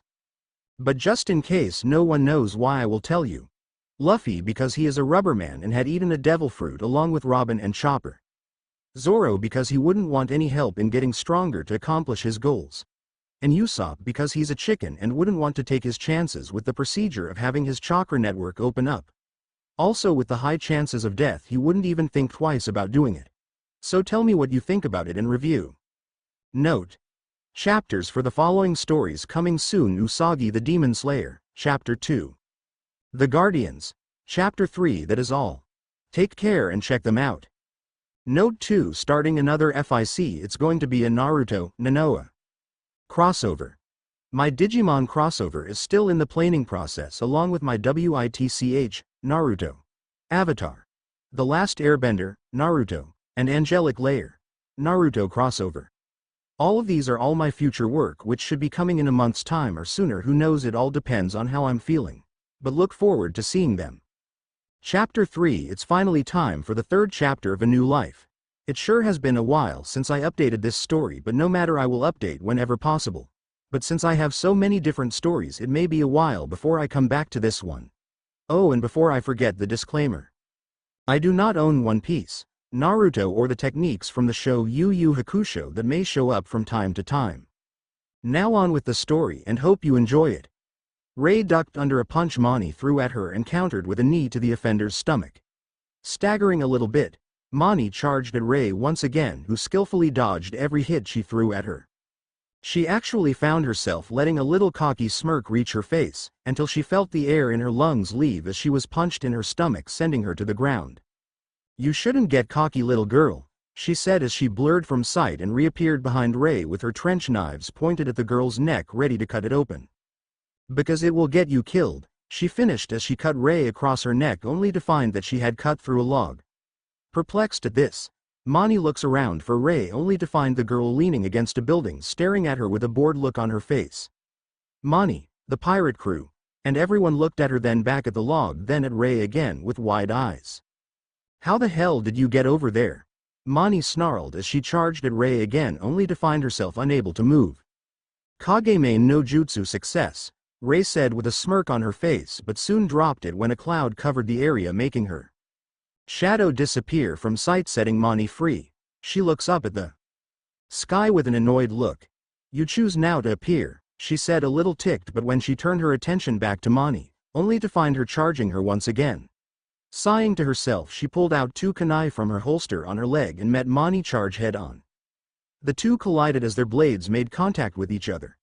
Both tried to overpower the other as they tried to gain their victory. "So are you going to tell me how you got over there and replaced yourself with that log?" Mani sneered as she felt herself being pushed back. "That was Kawarimi no Jutsu, it replaces me with anything I desire," she said simply as she looked to her right just in time to see Luffy punching Bellamy and knocking him out. Deciding to end this now, she jumps back a few feet away from Mani. "Sorry, but it looked like your captain is down." She paused as she watched Mani look to see her captain unconscious, lying down in a small crater in the ground. She continues once she see that Mani is focusing on her again. "And I don't want to waste any more time, so..." She goes through a few hand seals which confuse everyone there expect LFFY since he saw Naruto perform a simple jutsu back at Cricket's house. She smiles as the clouds begin to show light from the moon as they move away. "All right, one more time, Kageme no Jutsu," she cried as her shadow stretched, trying to catch Mani in it, but she saw it coming and jumped out of its path. "Ha, the same thing won't catch me twice," she said with a large smirk on her face as she ran towards Rei, who just smirked in response. As a success, Ray finished as his shadow finally connected with Mani, making her stop dead in her tracks. Mani struggled to set herself free but couldn't move an inch. She turned and glared at Ray with hate in her eyes. "Let me go," she shouted as she struggled even more but soon found herself doing weird movements with her hands. She looks at Ray to find her doing the same movements with her own hands. Soon she stopped as she landed on a single seal and waited to hear what the girl was going to do. "Kageyose no jutsu," Ray called out as tendrils appear out of Mani's shadow and began to circle around her, further bounding her. The tendrils stop right before it reaches Mani's neck. Doing one last hand seal that Luffy recognizes, he smiles a big smile when he sees what's about to happen. Kage Bunshin no jutsu, and to the amazement and shock to everyone there, a single clone pop into existence. The clone slowly and lazily walks to Mani, whom was struggling even harder to free herself as she watched the younger girl approach her. The clone walks up to Mani and whispers into her ear. "Have a nice sleep," she says before she knocks her out and soon pops out of existence, leaving only one ray left. Luffy smiles at her and gives her 2 thumbs up. She visibly shudders at that because it reminds her so much of the 2 green beasts of Konoha. Shaking her head out of her thoughts, she listens as Luffy demands for the gold back. She watches as a girl with blue hair runs back into the bar and reappears minutes later with a sack and hands it fearfully to Luffy, who only smiles at her. She hears a guy whisper to himself. She didn't quite hear him. She knew she could hear him if she would have tried, but she just figured it was nothing and it would be troublesome if she tried to hear him. "Where are you going?" a man in blue hair yelled as Luffy and Ray began to walk away. Luffy stops in his tracks and Ray follows suit. Luffy lifts a bloody fist in the air and looks back at the guy talking with his straw hat shadowing over his eyes. He suddenly loses that look and points his finger in the air as he gives them all a blank look. "To the sky," he says as he walks off again with Ray following closely behind him. They soon vanish from sight in the 4 bounty papers. Fly to the feet of a man who watched the whole fight with a smirk on his face. He picks up the bounty papers and whistle when he sees the price over the kids' heads. He soon walks off with his 2 crewmates following him, but he accidentally bumps into the guy with blue hair.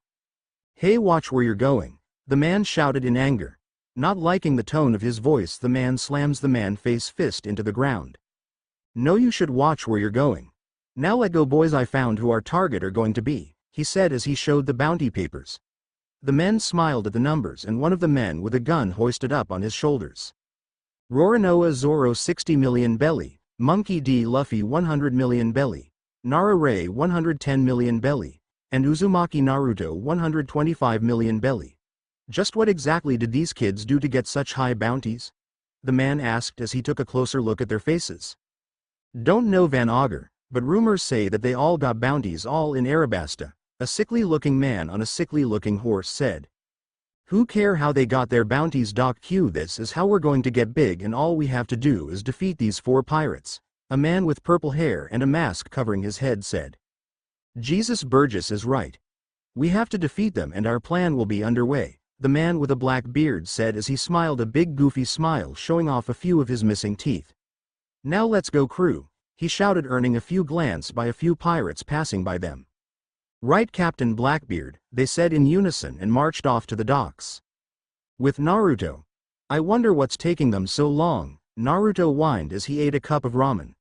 The remaining Straw Hat crew turned to him and gave him a glare as he sat there and sulked while eating his ramen while they worked on fixing their ship. "Where the hell did you get that from?" Usopp shouted as he angrily stomped over there to give Naruto a piece of his mind, but soon stopped as Naruto showed him a cup of ramen that he had sitting next to him already done. Usopp looked at it with his mouth watering and looked at Naruto with hopeful eyes because he was really hungry and he has been working all night on the ship so he could use a break. Naruto nodded his head a little hesitantly and faster than he could see Usopp appeared at his side quickly eating his ramen. Shaking his head a little, he begins to eat again and finishes his 3rd ramen cup and went for his 4th only to find it gone. He looks at Usopp, who had already gone back to ship and continued working on it, so that ruled him out. He then hears some slurping and turns to his right to see Robin quietly eating his ramen while sitting on a stump taking a short break as well. He angrily walked over to her and was about to open his mouth to speak, but she beat him to it. "Thank you for the food, it was good," she said quietly and picked herself up and walked back to the ship to help repair it. He blinked once then twice and was about to say something else to her when he felt someone approaching him. He turned his head to see Nami glaring at him. He already had a suspicion on what she wanted and was about to tell her no, but once again before he could speak she beat him to it. Listen and listen good. I may have only met you yesterday, but I thought long and hard about what you said about how you can possibly open up my chakra network. I want you to do it for me. I want to get stronger so I won't be useless to my crew and so I won't have to rely on cheap tricks that will sooner or later get me or my crewmates killed. I know you said that this could possibly kill me, but I'm a pirate and I will always have my life on the line. I choose this path because it was the only way to fulfill my dream and help my captain reach his dream as well. He wants to be Pirate King, while I want to make a map of the whole world. It may not be the best dream, but it's mine and I will fulfill it one day. I know that on that road I will face dangerous people who will be a hell of a lot stronger than I am, and I just can't rely on my Klimatact. So I ask you once again to please open up my chakra network, she said as she bowed her head a little. She knew she overdid it a little, but she had to get stronger and this was the only way that she knew that could help her. She just hopes that she didn't go through that whole speech for no reason, because if she did she would be so pissed. She raises her head a little to see Naruto sighing a deep sigh, and she knew she had him. Fine, I need you to lay down and take off your clothes. That is all he got to say before he felt a hard punch connect with his head, sending him down to the ground. Damn pervert, Nami said as she kicked Naruto in his side while muttering about neutering all perverts, making him shiver, and Sanji, even though he didn't know why, but just shrugged it off. Naruto slowly got up only to meet up with the worst glare he had ever seen. This glare made Tsunade's, Sakura's, Ino's, and Temari's glare seem like child's play. Wait, hold on Nami, I didn't mean it like that. It's all a part of the procedure and I need you to take off your clothes while I draw seals on your body. Oh, and you can leave your bra and panties on, okay? Naruto explained as he got a slow nod from Nami. She slowly began to take off her clothes only to find everybody there looking at her with wide eyes. Not liking everyone's eyes on her, she turns and glares at them, making them all recoil a little. What the hell are you all looking at? She shouted as she walked off to another area with Naruto trailing behind her. Not wanting to miss his, Robin follows them and appears in a wide open area. She sees Nami lying down on her stomach while Naruto drew symbols over her body. She watched silently and leaned against a tree as he continued to draw over her. You know it wasn't nice of you to eat my ramen without permission, Naruto suddenly said, startling both Nami and Robin. Nami moved her eyes slightly to see Robin leaning against a tree with her arms crossed. Robin smirks a little and moved closer to the two. Well, it wasn't nice of you to not offer some ramen, she countered as she watched him draw kanji on Nami's legs at an incredible speed. Naruto quickly went from Nami's left leg to her right, then moved up her back. Robin watched in silent awe as he moved quickly to her left arm and then to her right. Her entire backside was covered in kanji. He told Nami to flip over so he could do the front. But wouldn't the writing smudge if I did that? She asked, and Robin gave him a questioning look because she thought so as well. No, it wouldn't, because I focused my chakra into the ink while I was writing it on your skin, he said flatly, earning nods from both Robin and Nami. Nami did as she was told and flipped herself over but gave Naruto a warning. If you try anything funny I'll rip your hands off, she told him while lying down as she saw the look of fear etched into his face. Robin watched with an amused expression as Naruto sweated bullets and muttered, "Scary women," under his breath. He soon returned to work and wrote kanji all over Nami's body. He began on her left leg, then down to her right one and up to her stomach. He paused for a second as he heard Nami giggle a little when he went over stomach. He then went over her chest as fast as possible because he didn't want to face her wrath for touching her breast. If he would have been looking at Nami or Robin, he would have seen Nami blushing a deep red and Robin blushing a light red as he went over Nami's breast. He then as quickly and as carefully as possible went over her arms and placed the last kanji on Nami's forehead, which resembled a shuriken. He then placed the ink and brush to the side and placed his hands on Nami's stomach, causing her to shift a little. He looked at Nami and spoke to her. Nami, that was the easy part and now it's time for the hard part. You still have a chance to back out if you want, he told her, and she shook her head no and told him that she was ready. He nodded his head and turned his attention to Robin, who watched with calculating eyes. Robin, you must stop anyone who attempts to stop me from what I'm doing. If they stop me during the procedure, the ending result for Nami will not be good, he told her grimly. She nodded her head and Naruto closed his eyes and began to focus chakra into his hands. A blue glow surrounded his hands that soon watched over Nami's body as the seals on her body began to glow blue. Expect the seal on her forehead that shined a bright white. Nami soon started screaming as he pushed more chakra into the seals on her body. Her screams reached all the way to where the crew, Cricket and the two monkey lookalikes, were fixing the ship. They rushed to where they heard the screaming only to see Nami glowing a bright blue and white with Naruto touching her with Robin off to the side. They all rushed towards her only to find many arms come out of the ground blocking their paths to Nami. "What are you doing to Nami?" Sanji shouted as he tried to push his way past Robin's multiple arms that kept pushing him back. "Robin, why are you just letting him do that to her?" he shouted only for it to fall on deaf ears. He cursed and was about to strike Robin's arms only to stop himself because he knew he couldn't hit women. He turns to see Zoro standing there unmoving as he watched Nami scream her lungs out. Sanji marched over to him and pulled him up by his shirt collar so they could see eye to eye. "And why in the hell aren't you helping Marimo?" Sanji sneered as he tightened his grip on Zoro's collar. Zoro, having enough of Sanji, grabbed his wrist and shoved him to the ground. "Shut up, Arrow, cook and watch," he said cryptically as he continued to watch the ritual process. Sanji simply glared at the swordsman and watched the process continue. He only wished that there was some way that he could help her. Sanji wasn't the only one thinking. That Chopper and Usopp shared those thoughts as they watched their nakama scream in pain. Naruto continued to push chakra into the seals on Nami's body when he saw something happen that wasn't supposed to happen. Black chakra began to leak from his hands and onto Nami, making her scream even louder as the chakra pushed itself across her body. He looked at the seal on her forehead only to see it slowly changing to a dragon. Naruto knew he couldn't stop or Nami would be damaged beyond repair, so he continues to push chakra into the seals. He then thought about the dragon symbol on Nami's forehead and decided to contact his own dragon for help. "Shia, what the hell is happening to Nami?"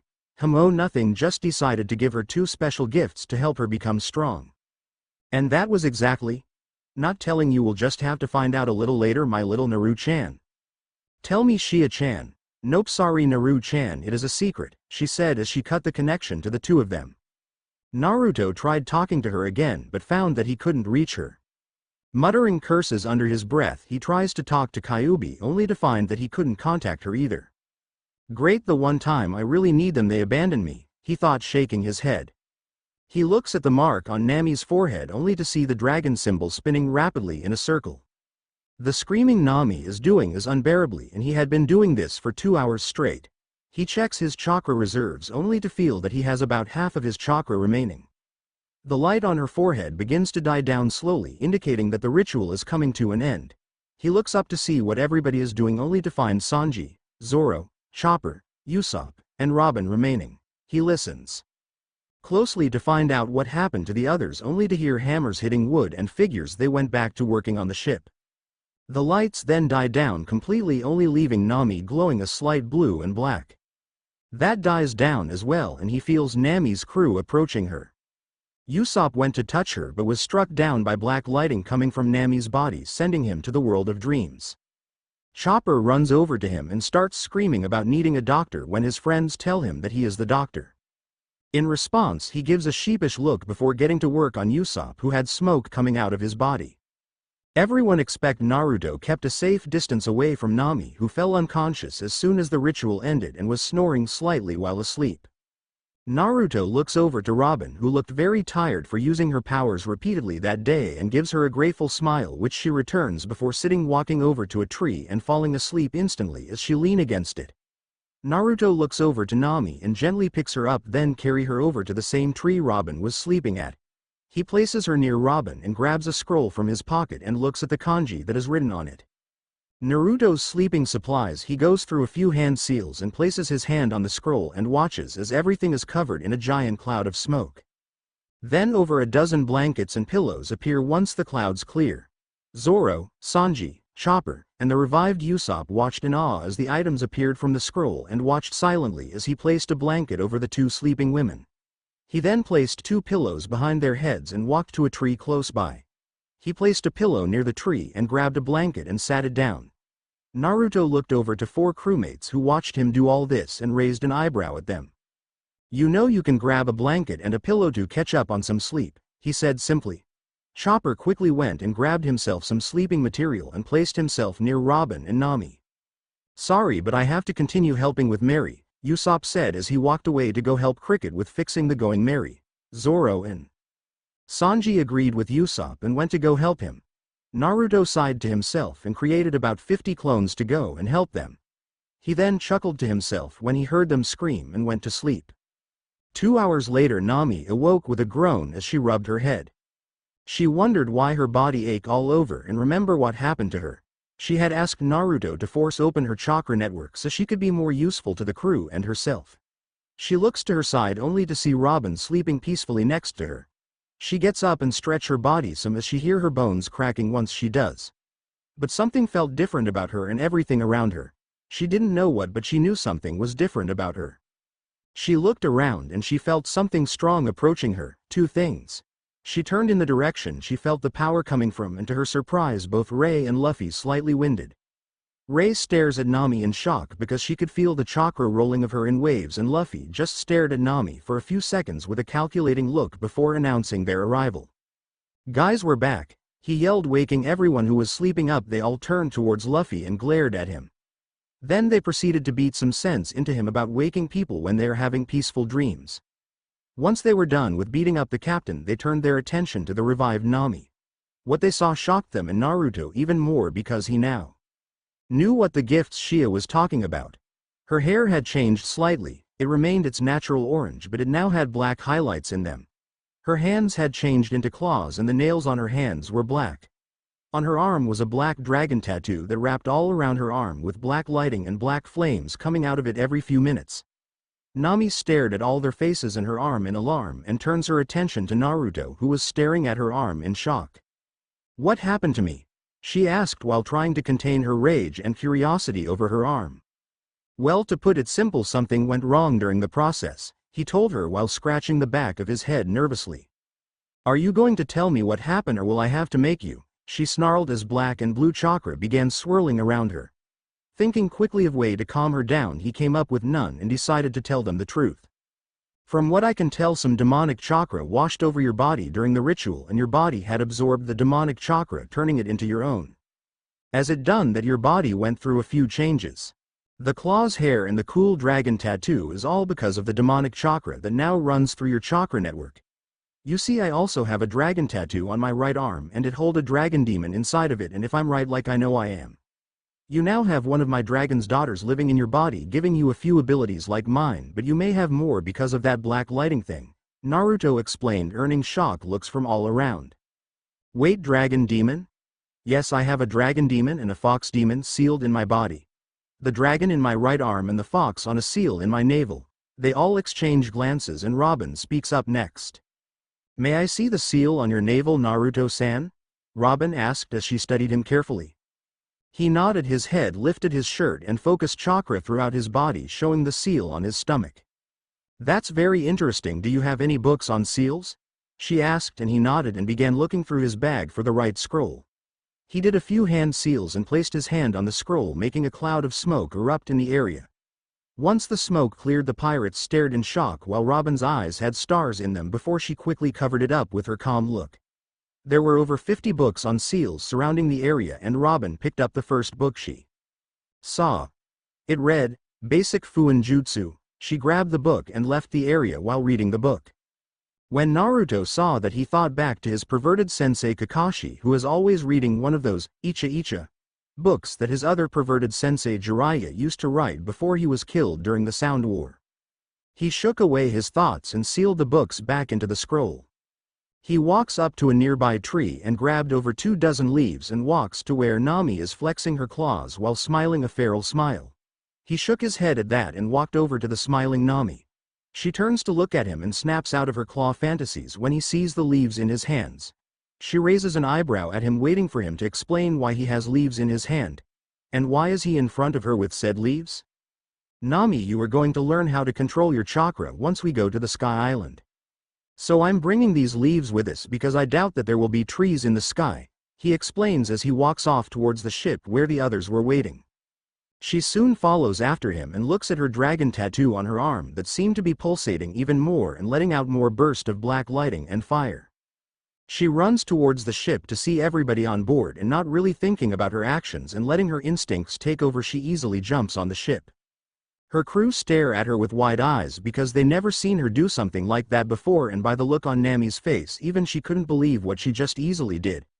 Shaking her head, she walks over to Naruto and he looks at her before turning his gaze to her arm that seemed to be pulsating even more than before.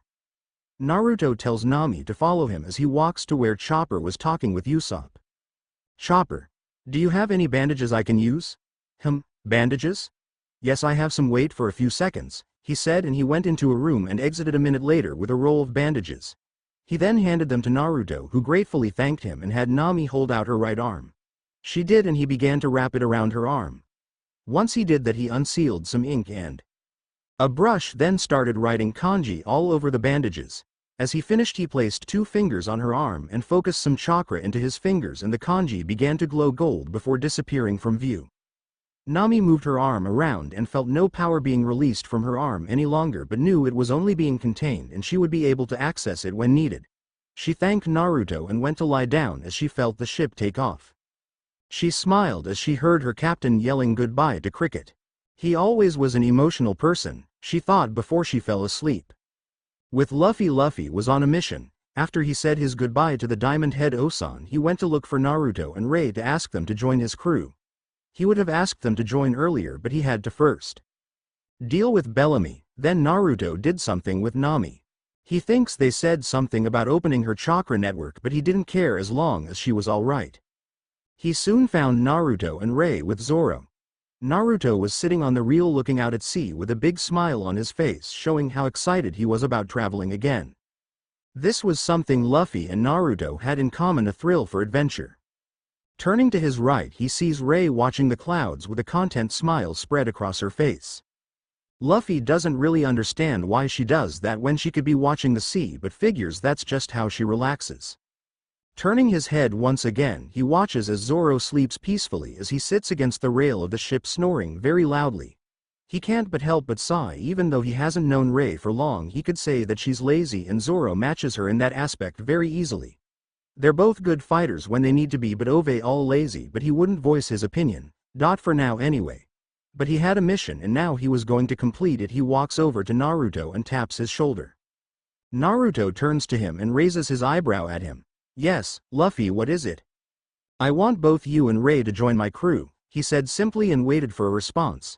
This is what he waited for ever since he first laid eyes on both him and Ray at the bar on Jaya. Yes, all he had to say was yes, and he could have Sanji cook him some food or his personal favorite meat. He watches as Naruto stare at him for a few minutes, trying to make everything seem more dramatic. After about 5 minutes of waiting, he turns his head back to the ocean and smiles a wide smile. Yeah, sure, why not, we have nothing better to do, he finally says before turning to Ray. Right, Ray? He asked the girl, who just gives him a bored look before yawing and lying back down on the ground. Right, sensei, she says before instantly falling to sleep. Luffy smiles a big smile and start cheering, making Naruto laugh, as he began to dance around while singing about having new nakama. Soon Chopper and Usopp join him in his dancing around the ship. Sitting on a chair on deck while reading the book she took from Naruto, Robin pauses from her reading and looks at the dancing trio. She can't help but give out a small smile at them before going back to her reading. Sanji exits the kitchen with some drinks in his hands on a small platter. He first walks over to Robin and sets her drink on the small table right next to her. She glances up from her book and smiles at him, making hearts appear in his eyes. He then walks over to the sleeping Nami and places her drink right next to her, and walks over to Ray, who was also sleeping peacefully, and places her drink right next to her. He hears her mumble a thank you, but not sure if she was awake or not, but said you're welcome in response before walking over to the guys and placing the remaining drinks on the ground. He didn't bother putting near them because they aren't women and they could grab their own drinks if they would like some. He walks back into the kitchen and began cooking because he knew sooner or later his captain would be asking him to make food, more specifically meat, to go with his drink. Sanji, meat, Luffy shouted, and Sanji smirked in response because he knew his captain far too well. With Naruto sat peacefully on the rail looking out at sea. He smiled as he saw how endless it looked and turned to look at his side where the monkeys' ships were at. They were escorting them to the knock-up stream, and according to what he could hear from their ship, they were almost there. 5 minutes later the sky turned dark and day somehow turned to night instantly. Confused by this strange occurrence, Naruto turned to Nami, whom just exited her room. Nami, why did it suddenly get dark when it's still midday? She looked up at the sky to see a large cloud covering the whole area and smiled. We must be at the knock-up stream now because this happened to us once before. Right, so we're at that weird stream, got it, Naruto said with a wave of his hand. He and Nami both heard the monkeys say something about them being in position and they would be a little ways away from them. Naruto unsealed his fan from a scroll and strapped it to his back while Nami just watched as he strapped the giant fan to his back. She was about to speak to him when the arrival of an unexpected guest showed up. Monkey D. Luffy, Roronoa Zoro, Nara Ray, and Uzumaki Naruto, Blackbeard shouted from his raft. With his crew watching so their captain doesn't do anything stupid. The 4 pirates on the Straw Hat ship walked to the railing to see who was calling them while the rest of the crew watched on from the side. Ray had a bored look on her face, but those who were experienced in fighting could tell that she was on her guard even if their distance was so far apart. Naruto just watched but knew he could draw his battle fan if a battle were to start. Luffy was just relaxed and had a look of curiosity on his face. Zoro's face was just one word serious and had his hand rested on the hilt of his sword. What do you want? We're about to go to the sky, Luffy shouted from the modified Mary. We want the bounties on your heads, Blackbeard shouted back. What do you want with 30 million? Nami shouted from her spot on the ship. Blackbeard and his crew gave her a confused look before pulling out the 4 bounty posters. I guess you haven't seen your captain's and crewmates' new bounties, Missy. Blackbeard showed them the posters but none of them could see it, so he told them the bounty price over their heads. Roronoa Zoro, you have a 60 million bounty. Zoro smirks. Straw Hat Luffy, a 100 million bounty. Luffy cheers and smiles at his crew. Nara Ray, a 110 million bounty. Ray and the rest of the crew expect Luffy, who cheers for her, goes wide-eyed. And Uzumaki Naruto, a 125 million bounty. Everybody turns to Naruto, who scratches the back of his head while Luffy cheers some more before realizing Naruto and Ray has a higher bounty than him and sulks quietly. The crew and I are here to take you bounties to the Marines, Blackbeard finished. Usopp pulls out a telescope from his hand pouch and see that Blackbeard was telling the truth about the prices on the 4 pirates' head. He's telling the truth, Usopp said quietly while Sanji snatched the telescope from his hand to see if he had a bounty as well but didn't and went to go sulk into a corner. Nami, Robin, and Chopper turned their attention to Naruto and Ray. If you don't mind me asking, how did you acquire such high bounties for yourselves? Robin asked while putting her book in her back pocket. Yeah, what did you do? Chopper asked with a big smile on his face with stars in his eyes, making Naruto and Ray look at him funny. So what's the story? Nami asked with her arms crossed over her chest. Have you heard if Alabasta? Ray asked while never turning her attention back to Blackbeard and his crew. We have. Luffy beat Crocodile there, Chopper said quietly. Naruto looks confused at the name before realization dawns on him. Oh, that sand guy, the first beat him too, Naruto said with a snap of his fingers. Luffy, who just got done sulking and returned to his normal cheery self, stares at Naruto for a brief second, trying to absorb the information before going slack jaw like the rest of the crew expect Robin, whose eyes widen slightly. You fought Crocodile, but I already beat him, Luffy said with a confused look. I'm not saying you didn't. You see, I think he was locked away in a ship before I accidentally set him free, Naruto said sheepishly. How did you do that? Usopp said, joining the conversation. I don't know, it was a long time ago, but I do remember being surrounded by over 600 Marines and some weird smoke guy, he said while scratching his chin thoughtfully. You ran into Smoker? Nami shouted, making Naruto winced, but said nothing about how loud her voice is because if she was anything like Sakura it wouldn't end well for him. And beat him too. The others stared at him with wide eyes except Robin, whose eyes were still only slightly wide. They almost always ran into Smoker and never managed to win in any of their confrontations. Instead of them beating him, he always almost beat them. That's why they always ran when he came around, because they had no way of fighting him. Every time they tried to fight him, he just turns into smoke, so their strikes go right through him. So how did Naruto beat him? These were the thoughts that were running through the Straw Hat crew's mind. How did you win? Luffy asked, for once not sounding overly cheerful. Naruto said nothing and just pointed to his fan on his back. They were about to ask more questions when the ocean started shaking. Blackbeard and his crew, who were quiet through the whole Naruto's whole story, looked on confused at what was happening before deciding it would be best if they left for now. The monkeys shouted at the Straw Hats and told them the knock-up stream was starting. They also told them that they would meet Aang one day, so they better take care of themselves. The crew waved goodbye, and not too soon after the knock-up stream launch, Nami started barking out orders, taking charge of the ship while holding tightly onto the rail so she wouldn't get blasted off by the force of the stream. The crew did what they were told and they sailed safely up into the clouds, disappearing from sight. Blackbeard and his crew watched silently on their broken raft as the Straw Hats vanished into the clouds. "Well, Marshal, what do we do now?" Doc Q asked as he looked over to his captain. "We wait for them to come back down, and when they do we'll capture them," Blackbeard said with a big smile on his face. "Well, until then let's go back and fix our raft, then we can travel around," he told his crew and left the scene. With Straw Hat crew, amazing, was all Luffy could say as he stared at all the white clouds around him with a smile on his face. The crew all watched in silent awe before Luffy broke the silence with a loud yell. Next stop, Sky Island. Chapter 3 is finally complete and over with. I finally gave Nami the ability to use chakra and a few other things. Let's see if you all could figure out what 2 gifts Shia gave her. I will list out everyone's special abilities and powers down below. Uzumaki Naruto. Special ability, Darkness Eye, Demon Form, and Half Demon Form.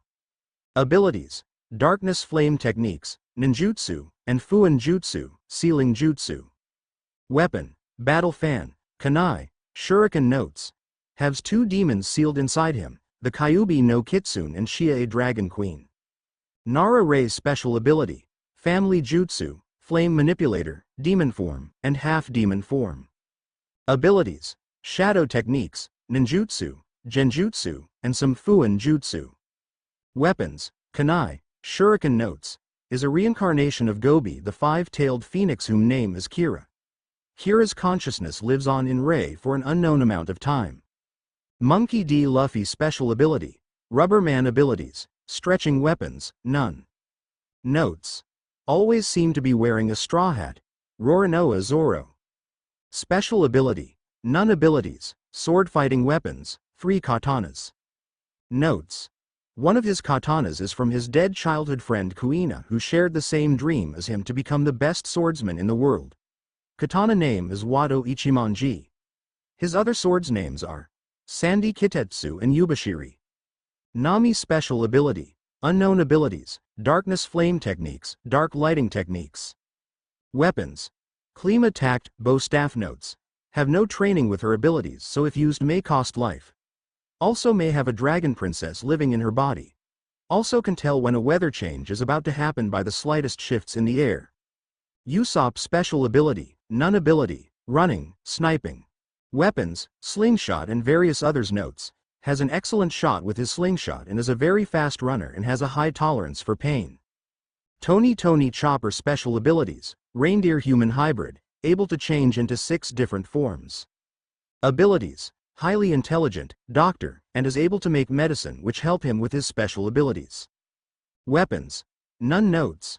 A great doctor who is really a reindeer who ate of the Hito no Mi, human fruit, to change into a talking reindeer and taught in the art of medicine.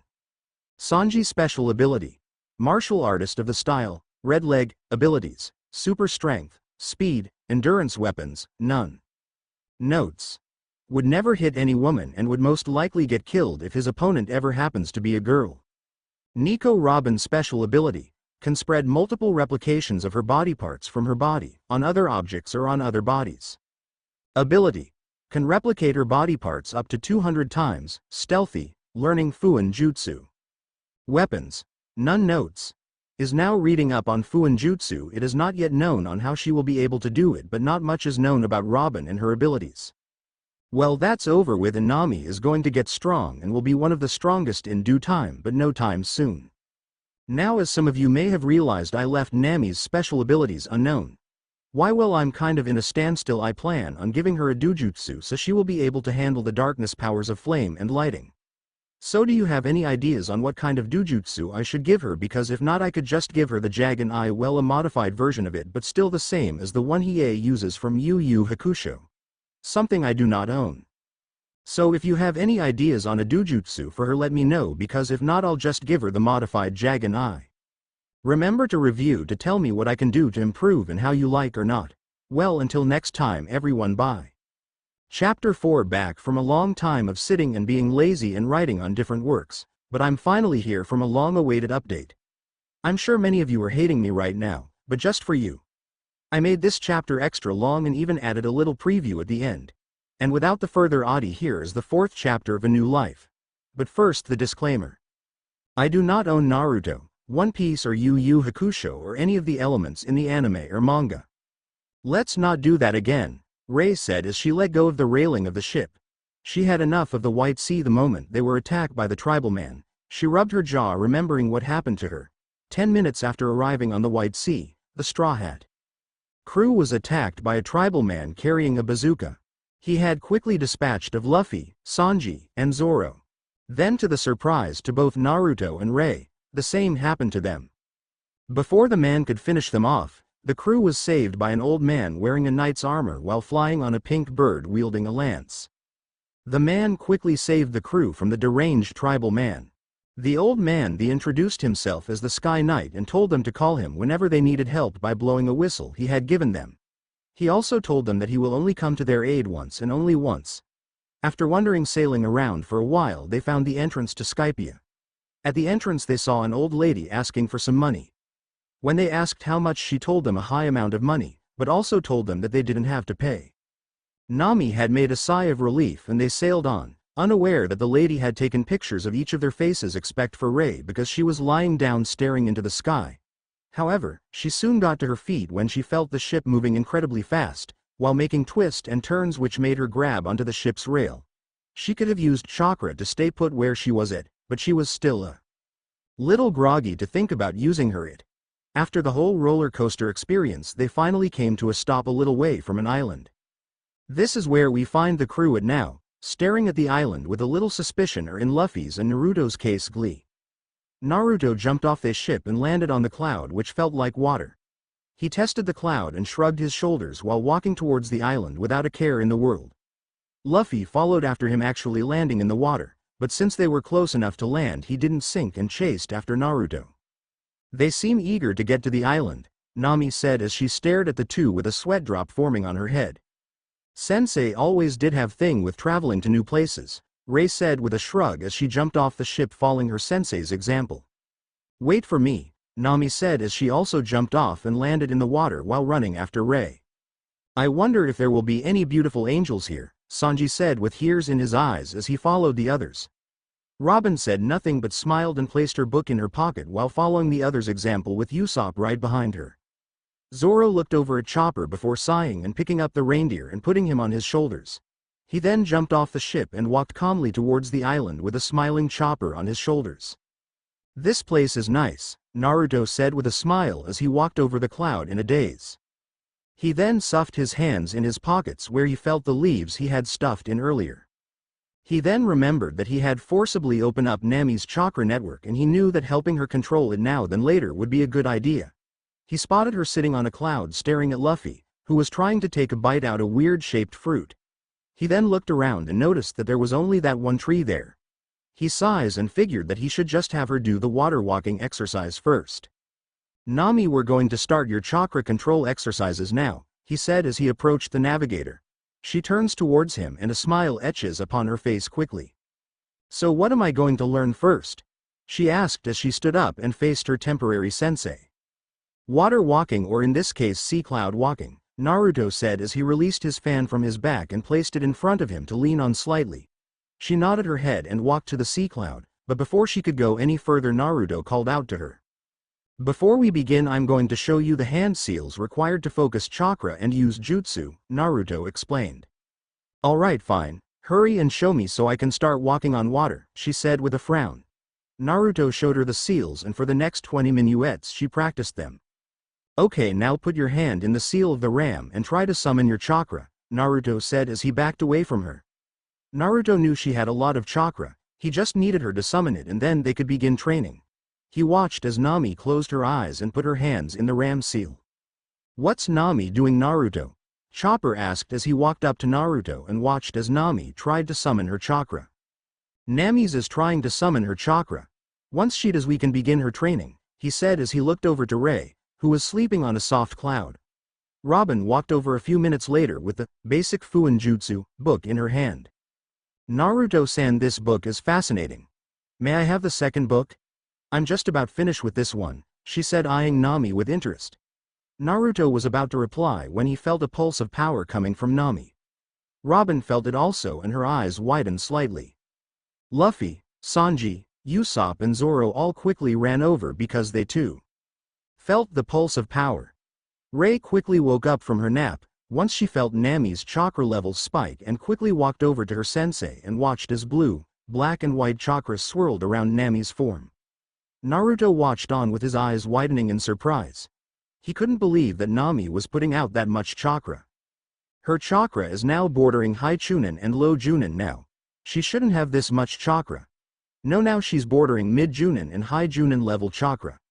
Alright, her chakra finally stopped rising, but how does she possess so much chakra? Naruto thought as he watched the blue, black, and white chakra swirl around Nami chaotically. Wait, white chakra? Chakra is normally blue and Demon's chakra is normally red or yellow in Gaara's case. So why does she have white chakra?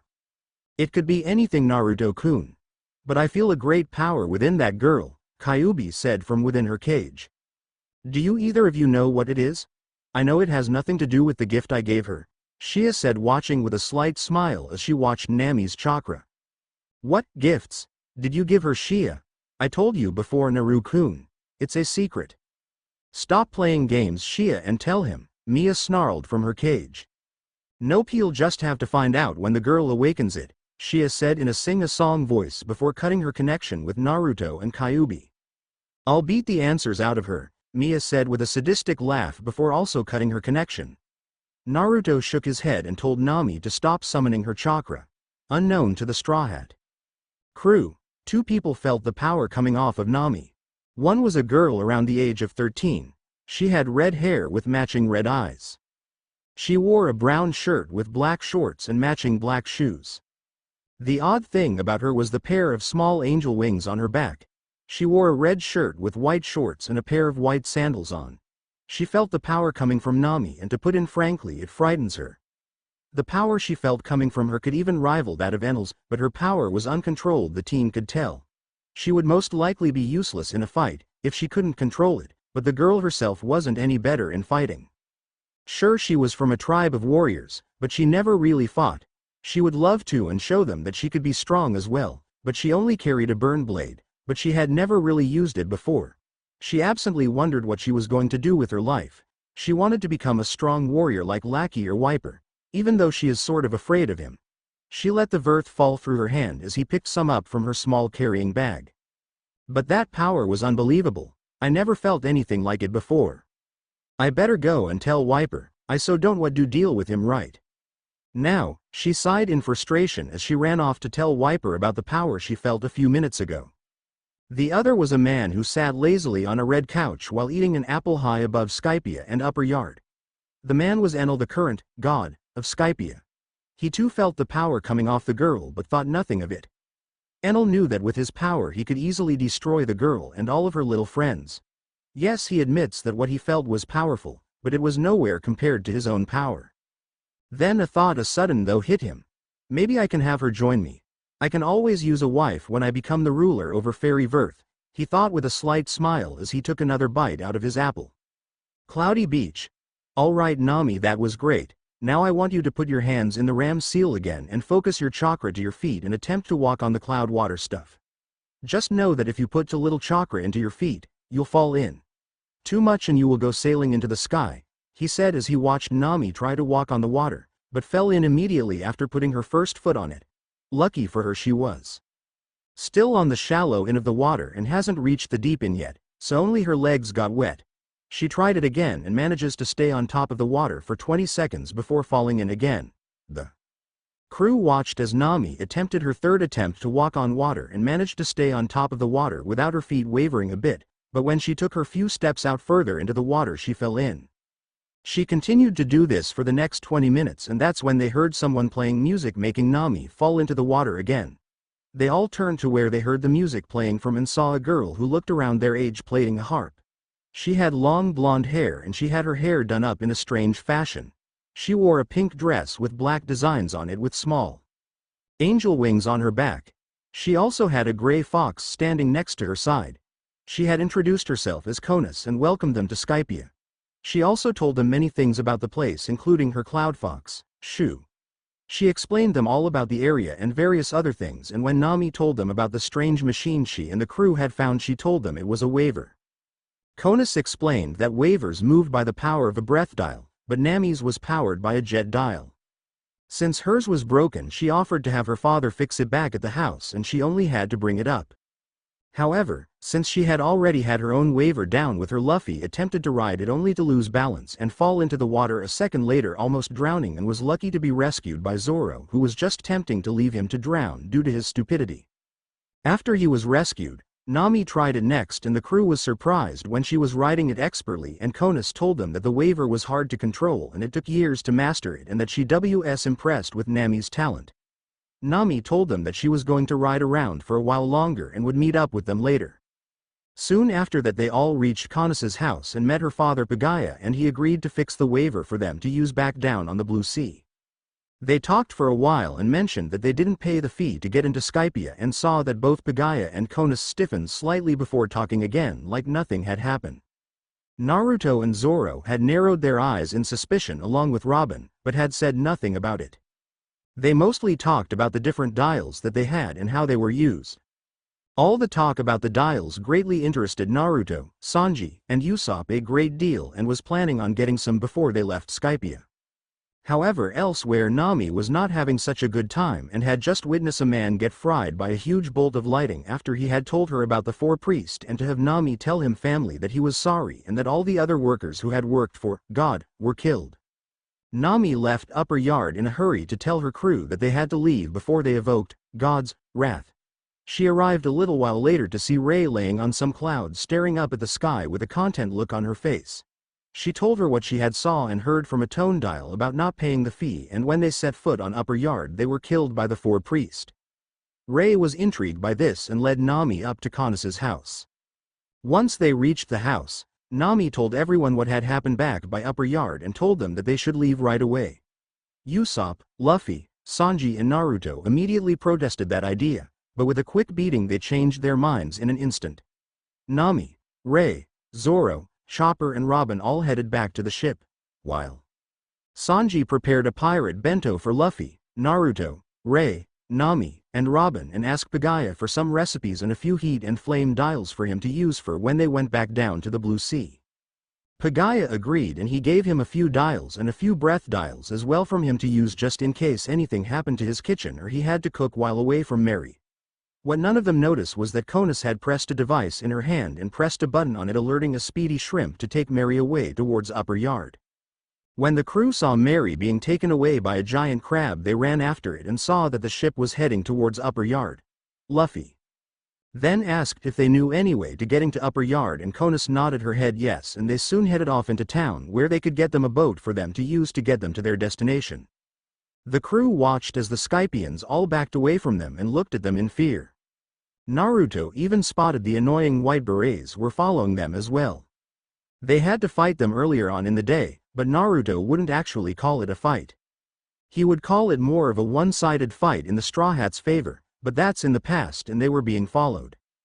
They soon reached the docks and Conus finally told them the truth about why their friends had been kidnapped. She told them how she had to do it, and if she didn't both he and her father would have been killed by Enel. She also told them that Enel knows everything that happened there and she was sorry for betraying them. The crew was pretty pissed, but not because she betrayed them.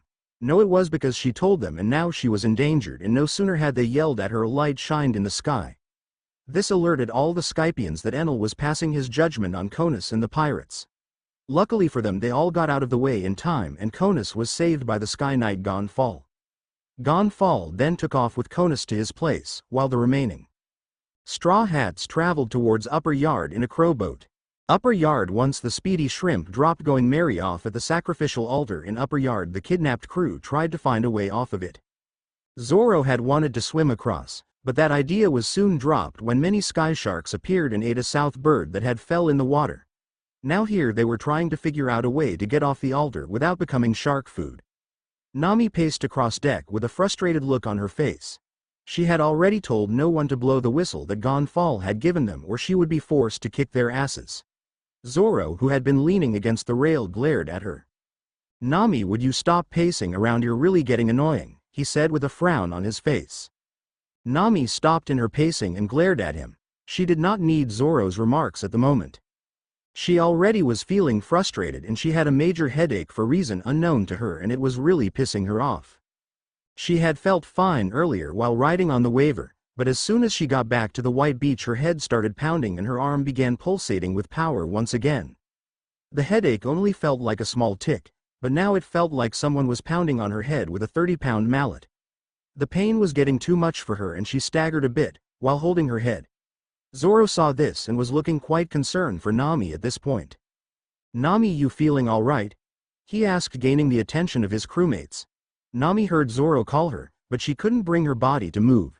She slowly lost feeling in her legs and she collapsed to her knees, but catching herself with her hands before she crashed face first into the ground. Her vision slowly blurred and before she knew it she passed out and her world went dark. Nami's mindscape. Nami opened her eyes in a daze. She slowly got to her feet and found herself in a large grove filled with mikan. She grabbed one and took a bite out of it and was surprised how much the mikan she just tasted tasted like the ones her mother Belmere. She grabbed another one and slowly walked around the area to find where she was at. She wondered where her crew was and what she was doing in the middle of a grove of mikans. She knew they wouldn't abandon her. At least she hoped they didn't, because if they did she would literally rip them to shreds with her claws. She blinked and wonders why she would think of thoughts like that about her crew, and just shook it off and decided to figure what was the last thing that she had remembered. "First, I see some guy get killed by God while riding on the waver. Then I told everyone about what I saw and demanded that we left right away. After that we got on. Mary and myself, along with Robin, Ray, Zoro and Chopper, was carried by some weird thing towards the one place I didn't want to be.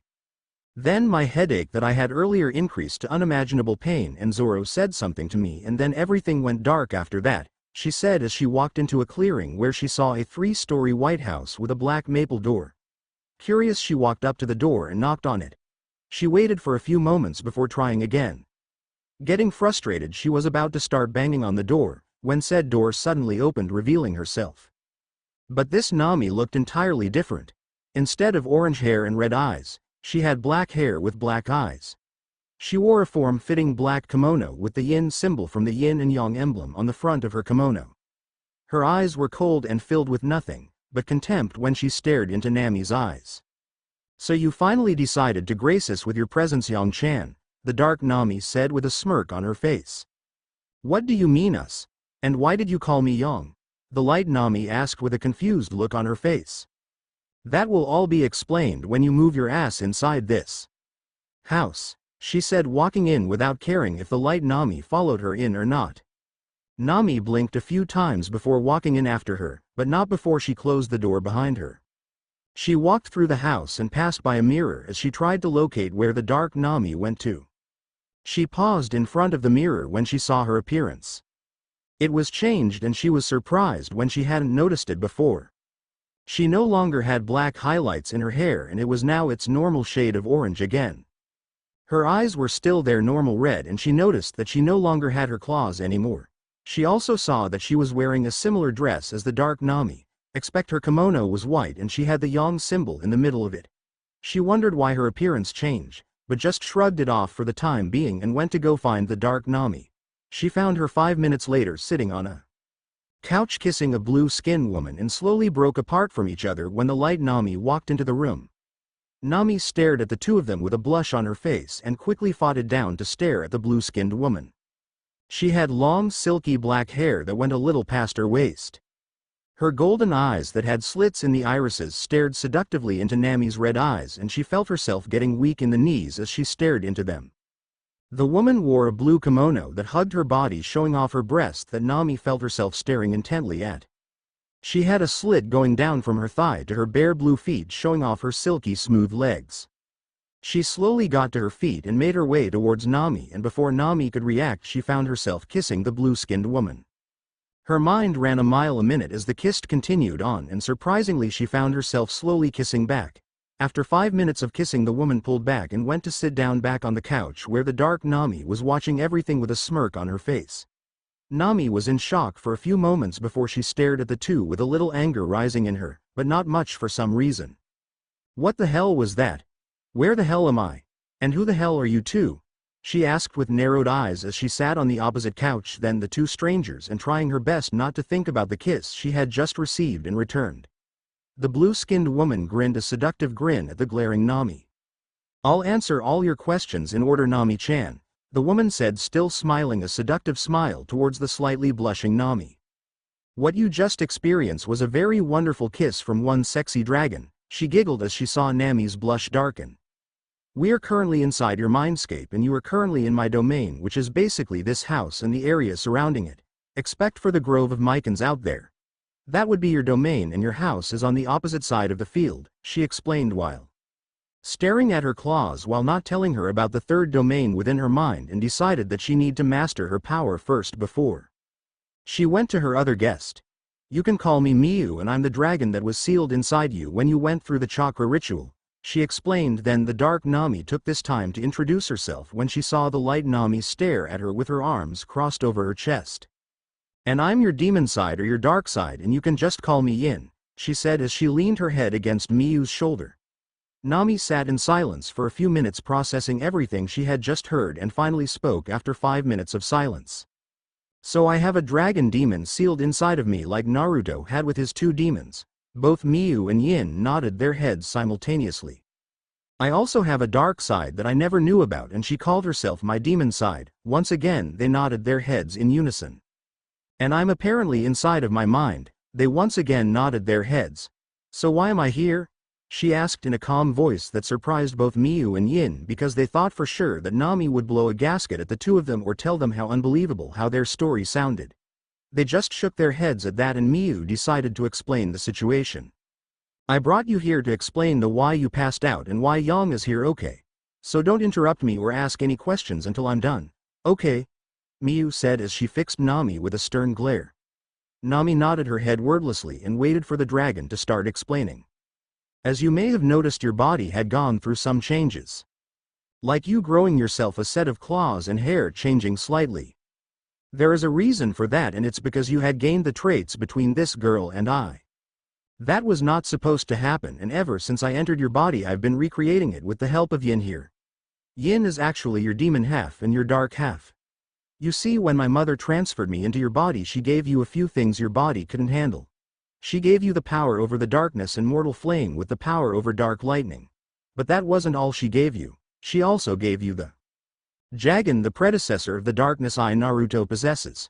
Why she gave you this I have no idea, but I don't know that your body couldn't handle all that power and I had to alter it so it could. I will have to turn you into a demon. Well, a Hanyo. But a demon nonetheless to handle the power you were given. In time you will become a full-fledged demon, but for now you will become a Hanyo. But before the process could go underway I had to shut down your body and reset it, and this is how Yin was born. She is all of your negative, well, almost all of your negative emotions in your demon half. You are currently the Yang and human half, and you both must become one once again so you can handle all the power your body holds. Now do you have any questions?" she asked now, having finished her explanation. "What are the Jagan and darkness eye you spoke of?" "The Jagan is a demonic eye and is very dangerous and powerful. It amplifies all of your abilities and allows you to summon both the hellfires of Makai and the fires of the human world. This eye also allows you to see fast movements that wouldn't be seen by the natural eye. It gives you a few psychic abilities like hypnosis, telepathy, and remote viewing. Just in case you don't know, remote viewing allows you to find or see a person or place if you know what you're looking for, even if you are 1,000 miles away from the person or thing you're trying to find. You would be able to hear and speak with them with your telepathic powers. Now the darkness eye is the weaker form of the Jagan. It has almost the same abilities as the Jagan, except that it doesn't have any psychic abilities," she said while rubbing her arm. She then remembers something important and de-iced to tell her now so she wouldn't forget. Also, you should know that you should never insult the Dragon Eye, and make sure you tell your friends that as well when you leave this place, she said in a serious tone. Why shouldn't I or anyone insult the Eye? Because the dragon has a mind of its own, and when it's insulted, the person who insulted it will be killed no matter who they are. Friend or foe, they will die, and the dragon would take over your body if it had to, just to have its revenge on the one who insulted it. So I advise you to cover it up with this cloth, she said as she walked over to Yang and handed her a long white cloth that had a strange feeling coming from it. How am I supposed to use it if it's inside of my mind? Simple, just picture the cloth and it will appear in your hand in the outside world. Now enough questions. I need the two of you to intertwine your hands with each other and act as if the two of you are leaning in for a kiss, and then you will be fused into one once again, she instructed, and both Namis stood across from each other and did what they were told. They intertwined each other's hands with each other and leaned in as if they were leaning in for a kiss while never breaking eye contact with each other. And moments before their lips touched each other, they were surrounded by a bright light. Moments later, the light died down and only one Nami stood where there were once two. This Nami looked like the original Nami with her orange hair and red eyes. The only thing different about her was the slit going across her forehead and a black and white kimono with the yin and yang symbol on the front of it. She looked up at Miyu with a soft smile on her face. I feel great, thanks Miyu-chan, she said while giving Miyu a hug and a soft kiss on the lips, and quickly broke away from her with a huge blush on her face. Why'd I keep doing that? It's like I have no control over my hormones, she said with a frustrated sigh. Miyu just gave Nami a smirk before explaining the situation to her. Going merry. 3 hours later, Nami slowly opened her eyes and slowly sat up. She rubbed her eyes and surveys her surroundings to find that she was in the medical bay. She looked around to see that Robin was sitting on a chair next to her bed, sleeping with a book on Fuinjutsu hanging loosely in her hand. Chopper was leaning against Usopp on a nearby wall, who had some drool coming out the corners of his mouth. Zoro was sitting against another wall with his arms crossed over his chest while sitting with his legs crossed, snoring away. Finally, there was Rei, who was sleeping peacefully on the floor with her arms folded behind her head while snoring lightly. Nami shook her head and decided now was the best time to try out her dragon. She sent a little yoki to her head, and the line that was on her forehead slowly opened and her hair slowly began to stand and spike up. When the eye fully opened, it revealed a blue eye that had a slit in it. Nami, knowing that it was open, decided to try out one of the eye's abilities. I want to try out the remote viewing ability, but who to try it on? No, Najiko. I want to see how she's doing. Okay, concentrate and focus on Najiko, she thought as she closed her eyes trying to picture her sister Najiko. As she focused and concentrated on finding Najiko, the dragon shined brightly. After 10 minutes of concentrating, she found Najiko tending to the mycons by Belmare's house. She saw her sweating and tending to the grove of mycons. Wanting to speak to her, she tried out her telepathic power. Najiko, can you hear me? She said through her mind, making Najiko to stop working and to look around with a confused look on her face. Yes, Najiko, it's me, Nami. This made Najiko drop her hoe and started talking to herself. Kokoyashi Village. Nami, where the hell are you? Najiko said as she looked around before slapping her head in frustration. I must be going crazy. I think Nami is actually talking to me. It must be this damn heat, she said as she rubbed some sweat off of her forehead. You're not going crazy, Najiko. Well, not yet anyway, Nami said with a laugh, making Najiko glare at nothing in particular. Okay, where the hell are you, Nami, or whoever is saying this? Stop joking around so I can work. Geez, Najiko, don't blow a gasket, and if you really want to know where I'm at, I'm in the Grand Line with my crew, and to how I'm talking to you like this. Let's just say I gain a special ability and it allows me to see and speak with anyone I want. Oh, and you better talk to me through your mind so people won't think you're a complete nut, Nami said, laughing softly. Nami, it really is you. No one else knows how to piss me off like you do. So where in the Grand Line are you? Upper Yard. Going merry. You won't believe it, but I'm up on an island in the sky called Skypiea. You're right, I don't believe you. Fine, just let me send you the memories on how we got here then. Nami then thought about how the crew got to Skypiea through the knock-up stream and showed Najiko the memory, leaving her in shock. Believe me now, she said smugly. Yeah, I believe you, so tell me, who are those new people who joined the crew with you? The reindeer is Tony Chopper, and we recruited him on Drum Island. The woman with the raven hair is Nico Robin and we picked her up in Alabasta. And the last two are Nara Rei and Uzumaki Naruto and we got them during our time in Jaya, while trying to find information on Skypiea. You mean Rei the Shadow Phoenix and Naruto of the Darkness Flame. And you also mean to tell me that Nico Robin joined the crew with you guys. I must say that your crew will be one of the best on the sea. Najiko, thanks for the compliment, but I have to go, the others are waking up and I don't want them to see my eye and start freaking out. What eye? I'll tell you later, Najiko, and I'll contact you again when I get the chance. Alright Nami, take care of yourself and make sure you contact me soon. I will, and you take care of yourself as well, Najiko, Nami said as she cut the connection between the two of them and slowly opened her eyes as her jagan closed and her hair fell back down over her face. She then remembered Miyu telling her about covering it up and focuses on the white cloth she had given her back in her mindscape. A few seconds after concentrating, the cloth appeared in her hand in a black flame. She gets out of the bed and walks over to the mirror and wraps the cloth around her forehead like a bandana covering up her eye. She smiles, thinks about how powerful she had become and now knew that she would be able to take care of herself and wouldn't have to run or rely on too many tricks on battle anymore. Once she finished observing herself in the mirror, she was surprised when Zoro spoke. Nami, what was with that third eye I saw? He said as everyone else awakens as well. Rei had been awake the moment Nami started using the jagan.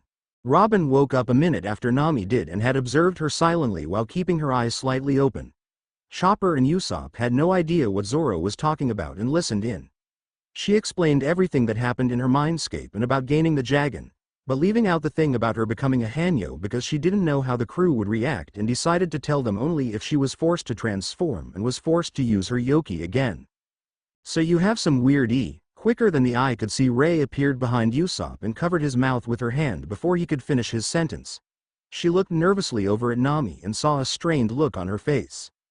Baka, didn't she just say not to insult the jagan? Rei said, berating Usopp for his stupidity or carelessness. No one really knew.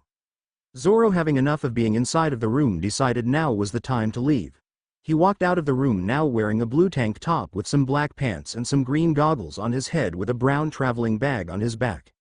Nami exited another room wearing a yellow shirt over a blue and white bikini top with some black pants with yellow rings on it, with her open-toe shoes, and she also had a red bag on her back. Robin walked out wearing a yellow spaghetti strap shirt with white lining on it with a white cowboy hat on her head that had yellow stripe lining on it. Some purple capri pants with an orange-white belt and with a pair of purple heels. Rei came out wearing a white spaghetti strap shirt with the Nara family symbol on the back in black and a black phoenix on the front. Like Robin, she wore herself some capri pants, but hers were in black and she had on her black shinobi sandals and she had a black bag on her back. Chopper came out wearing pretty much the same thing, except now he had a blue bag on his back. Zoro walked to where he found the vine earlier in the day and cut it while grabbing it before it fell to where land was located at. Chopper.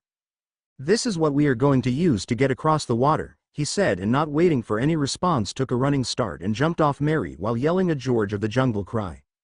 The others who saw this sweat dropped, well except for Robin, who settled with an amused look. What was that? Nami shouted with her arms crossed over her chest. A call of bravery, she questioned just as Robin went sailing over the skyshark-infested pond with ease. Robin is so cool, Chopper said with a star-struck smile on his face. She makes it look easy, Nami said in a frightened tone. She then grabs the vine as it swings back to her. She grabs it nervously while looking at how far the other two were and how high she was with the vine. This is a bit high, she said with a frightened look on her face. It's about 50 meters. If you don't make it, you'll die, Robin said with a smile on her face which infuriated Nami. Stop scaring me. After a few minutes have passed, she finally jumped off the ship while screaming at the top of her lungs about how fast she was going. She then spotted a tree she was about to crash into, and luckily for her, Robin saved her. Rei watched them and looked at the vine and then turns to Chopper. There's no way I'm going to swing on that thing. I'm going to take another way to get across. So are you going to be okay by yourself, Chopper?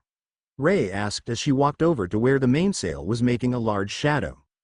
Yes, I'll be fine, and if I need any help I'll just blow the whistle, he said, pointing over to the whistle hanging on the mainmast. Rei nodded her head while going through some hand seals and she pictured Robin's shadow. Kagehoku, she said as she walked into the shadow of the mast and disappearing while reappearing out Robin's shadow, scaring Nami, while startling Zoro and Robin. She even heard Chopper shout how cool that was. She feels eyes on her and see that Nami, Robin and Zoro was all staring at her. "I don't do heights," she said simply while walking in some random direction into the beast-infected forest. Zoro walked after her with Robin and Nami not too far behind. They walked for an hour trying to find their way around, but soon decided to split up to cover more ground. Nami told them all to meet back by the sacrificial altar in 5 hours' time. Zoro went by himself in some random direction. Robin walked off to where she spotted a giant beanstalk. Nami, like Zoro, walked in some random direction with Ray walking with her to make sure she doesn't sow anything that may get herself killed. With Naruto.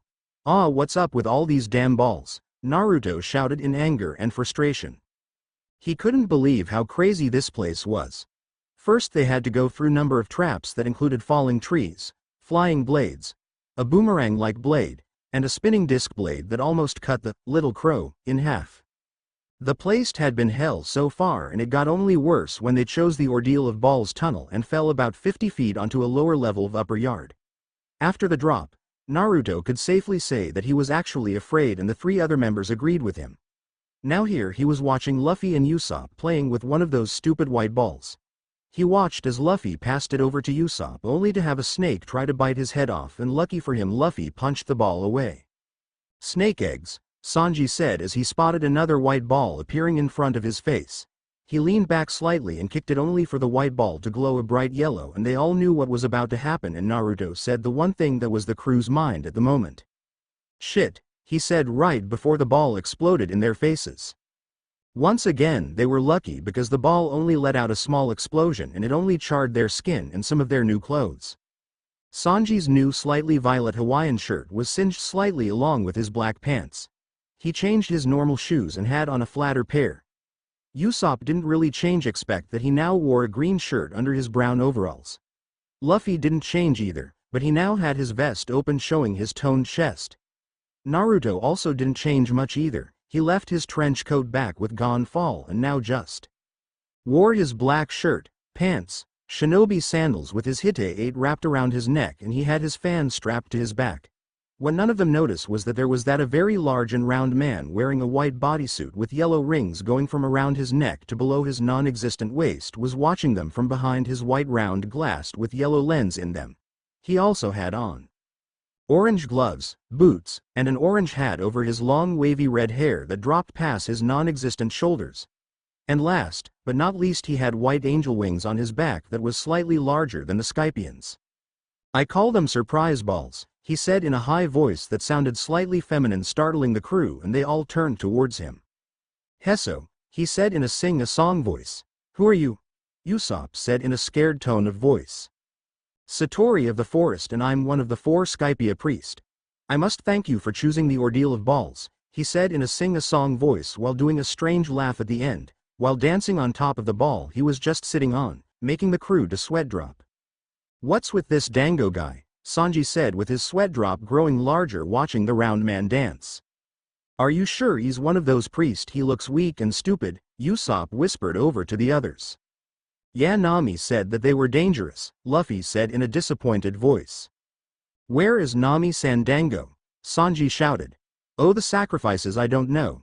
If they're still at the altar then they're most likely dead, and if they somehow escaped then it won't be long before they are," Satori said while spinning in a circle. "But it won't matter, because you won't get past me. And just to let you know, you have a 10% survival rate," he said with a smile before jumping towards them. Luffy, seeing this, jumped in, got in front of everyone while cocking his fist back. "Gomu Gomu no," he started just as Satori was inches from him. "You're going to stretch, are you?" he said, shifting his body slightly, preparing for the strike, startling Luffy, but he didn't have enough time to stop his attack. "Pistol." He finished stretching out his right arm only for Satori to dodge it and appear right in front of him with his left hand directly in front of Luffy's face, making the captain's eyes widen in shock before he was blown away by a force coming from the priest's hand. The crew watched in shock as Luffy was blown away and crashed into a tree, cracking it due to the force of the impact. He then fell from the tree while coughing up blood and finally collapsing to the ground motionless. Sanji, not wanting to give the priest another chance to attack, ran at him, preparing to kick him far away. An upper kick using the right foot, he muttered as he dodged Sanji's kick, making his Naruto's eyes widen in shock because the round Mad had predicted what Sanji was going to do. This is an ability to those who had practiced in the art of mantra, he said just as he placed his hand in front of Sanji's face with a smile on his face as he blew Sanji away as well. How can such a weak punch do that? Usopp said in fear. That wasn't quite a punch. No, it wasn't a punch at all, Satori said as he appeared behind Usopp and placed his hand by his back, making Usopp break into a cold sweat before he too was blown away by the priest. Naruto, seeing enough, releases his fan from his back and jumped into the air, preparing to smack the Dango man down into the Milky Road. Appear into the air and straight into a downward strike with a fan, Satori said with a smirk before he lifted his hand once again and stopping the fan from moving and making Naruto's eyes to widen in horror. I put all my strength into the strike. How the hell did he black it? He thought just as Satori batted the fan away from him and placed his hand on Naruto's chest. Impact, he said with a smirk, and Naruto literally blasted away and crashed into a tree, almost snapping it in half. He coughed up blood and collapsed to the ground, struggling to get back to his feet. His teeth gritted in pain as he coughed up another wave of blood. The shockwaves attack the body from the inside. As you know, I am Satori, and I am a servant to the Almighty God Enel. And since you have no chance of beating me, I should just get rid of this, he said in a sing-a-song voice as he stepped on the gas pedal on the dial ship, making it sail away. And to lose your dial ship is to lose your only way to the sacrificial altar. I advise you not to lose sight of it, or you will never reach your friends, and if you manage to somehow to get past me, you still haven't to worry about the countless surprise balls floating in the area, and they are filled with many dangerous and deadly things, Satori said, laughing, but soon stopped when he dodged a flame-infested punch that was aimed at his head by one Uzumaki. Naruto, Luffy and the others had also gotten to their feet and was preparing to fight, or in Usopp's case run, to catch their only means of transportation. You're going down, Dango, Sanji shouted. I'm going to beat you down, fatty, Luffy said, balling up both of his fists. I'm going to beat your fat ass all across this place, Naruto said as his hands were once again engulfed by a reddish-orange flame. You guys fight him while I try to reach the boat, Usopp said as he took off running. Satori, seeing this, ran after him only to dodge a giant fireball coming from behind him. He turned only to dodge a stretching fist that was aimed at his face, forcing him to the ground. He saw Sanji approaching him and knew what he was going to do. So Satori swiftly ducked under a kick sent by an infuriated Sanji and placed his gloved hand on Sanji's chest. Impact, Satori said with a smirk, making Sanji fly into a surprise ball, and it exploded on contact, making him fall to the ground in a lifeless manner. This infuriated Luffy, and he charged Satori blindly while cocking both of his fists back. Gomu Gomu no Gatling, he shouted, firing rapid punches at Satori, who skillfully dodged each one and got between Luffy's attacks, stopping him from continuing his onslaught of punches, and lifted his hand directly in front of Luffy's face. Impact, he said as he blasted Luffy into a surprise ball and was surprised when nothing came out of it. Hamadud, lucky, he said in a sing-a-song voice. A right kick from behind directed at the head, he said as he did a back flip over Naruto's kick and landed behind him and placed his hand over his back and did another impact attack and sent Naruto into 3 different surprise balls that were stuck together. The first ball had many snakes coming out of it and biting Naruto with their poisonous fangs. The second ball had knives shooting out of it, piercing Naruto's body all over and making him scream in pain, and the last surprise ball exploded, sending Naruto's body sailing into a tree, making it leave an impression of his body in it.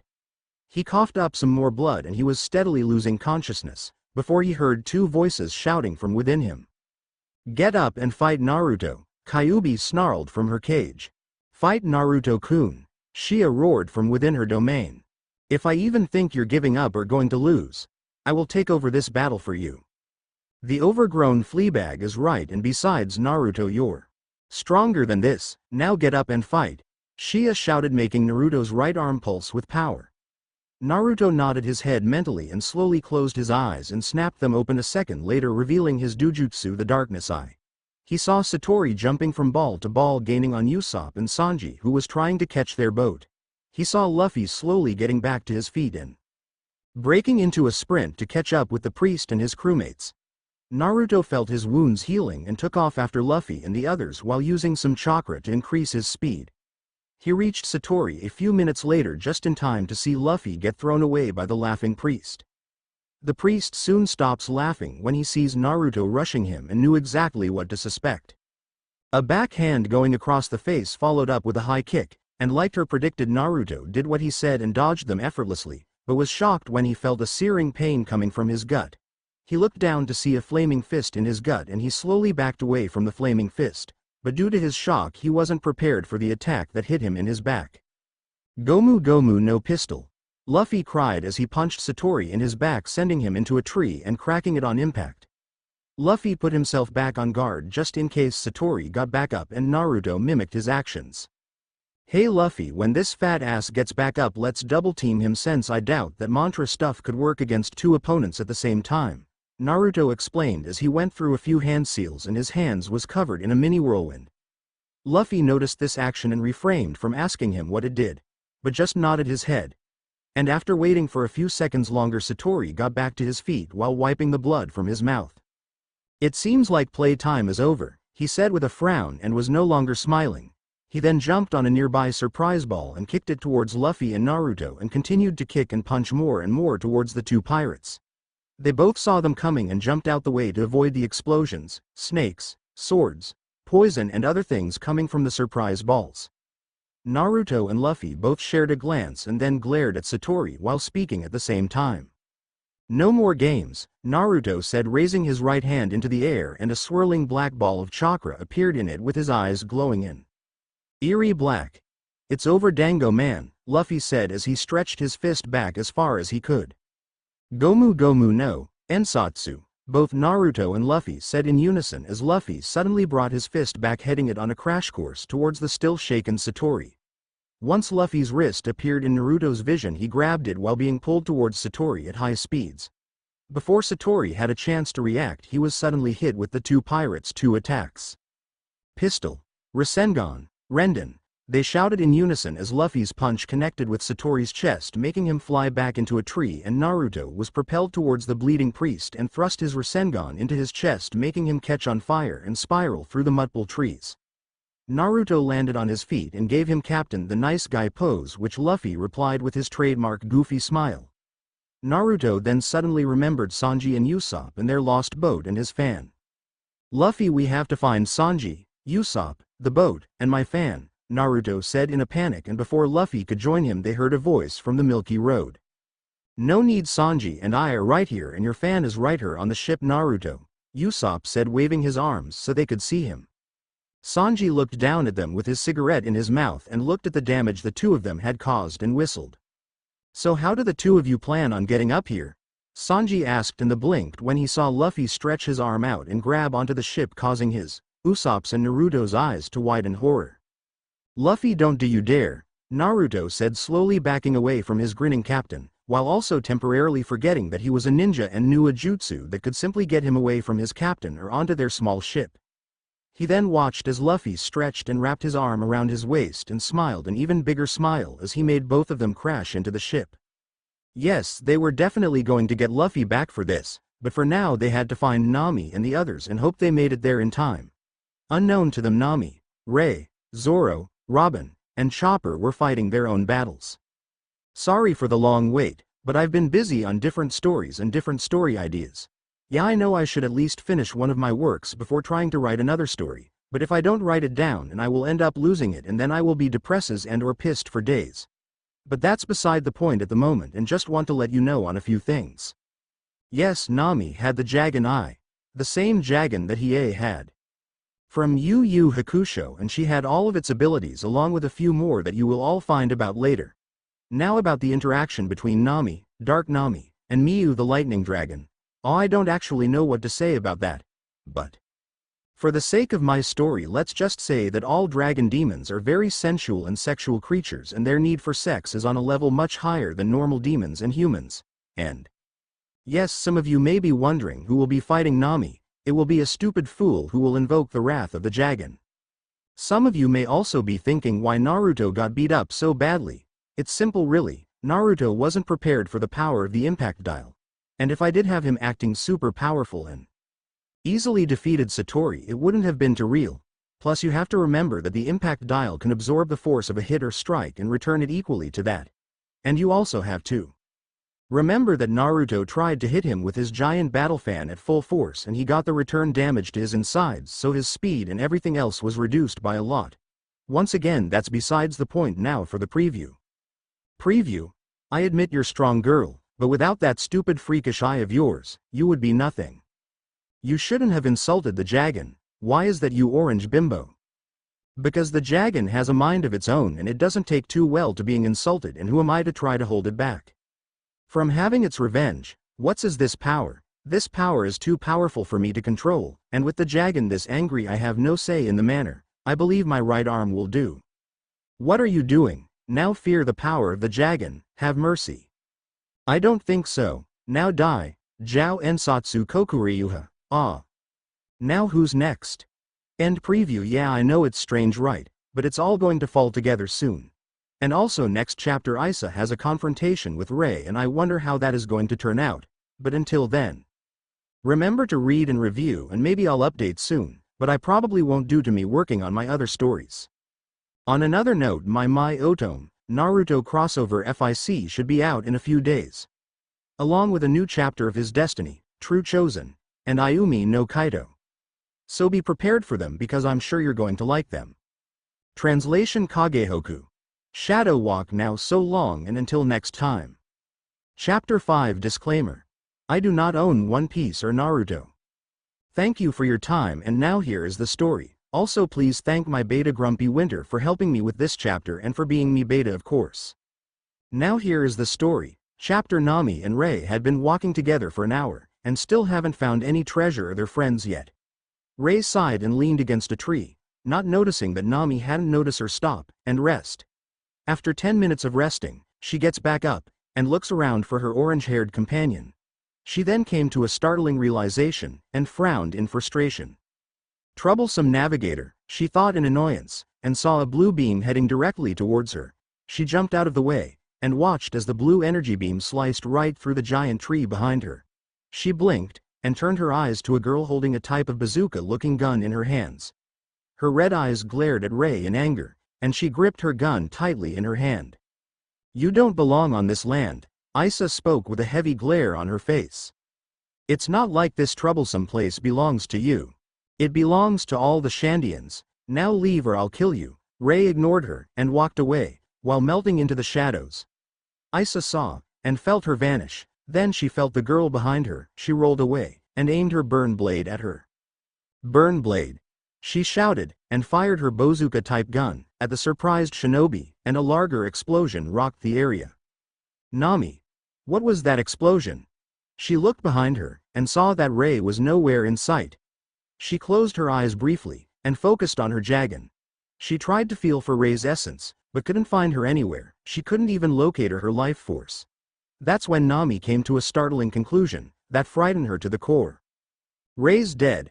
I bet that explosion. Without a second thought she ran towards the area, but before she could go any farther, she found herself surrounded by 20 different goat-looking men, with a very man with long white hair. Men. She is one of the 8 criminals. Take her in, and I'll allow some of you to have some fun with her. After me, of course, he said with a lust smile on his face. Nami's eyes narrowed angrily at him. This bastard had not just thought of actually raping her. No, he did, and she was going to make him suffer, along with every single last of his goat men, who had licked their lips. Her Jagan flashed angrily, and the cloth covering her third eyes was beginning to burn in anger. Nami pulled out her clean attack from her right thigh, and pieced it together, while the goat men, and the fat white guy, were having sexual fantasies. Nami started twirling 2 pieces of her staff in circles at a rapid pace, and a large storm cloud was forming above their heads. Unfortunately for Nami, one of the goat men saw her, and immediately rushed towards her, and gave her a brutal spin kick to her face.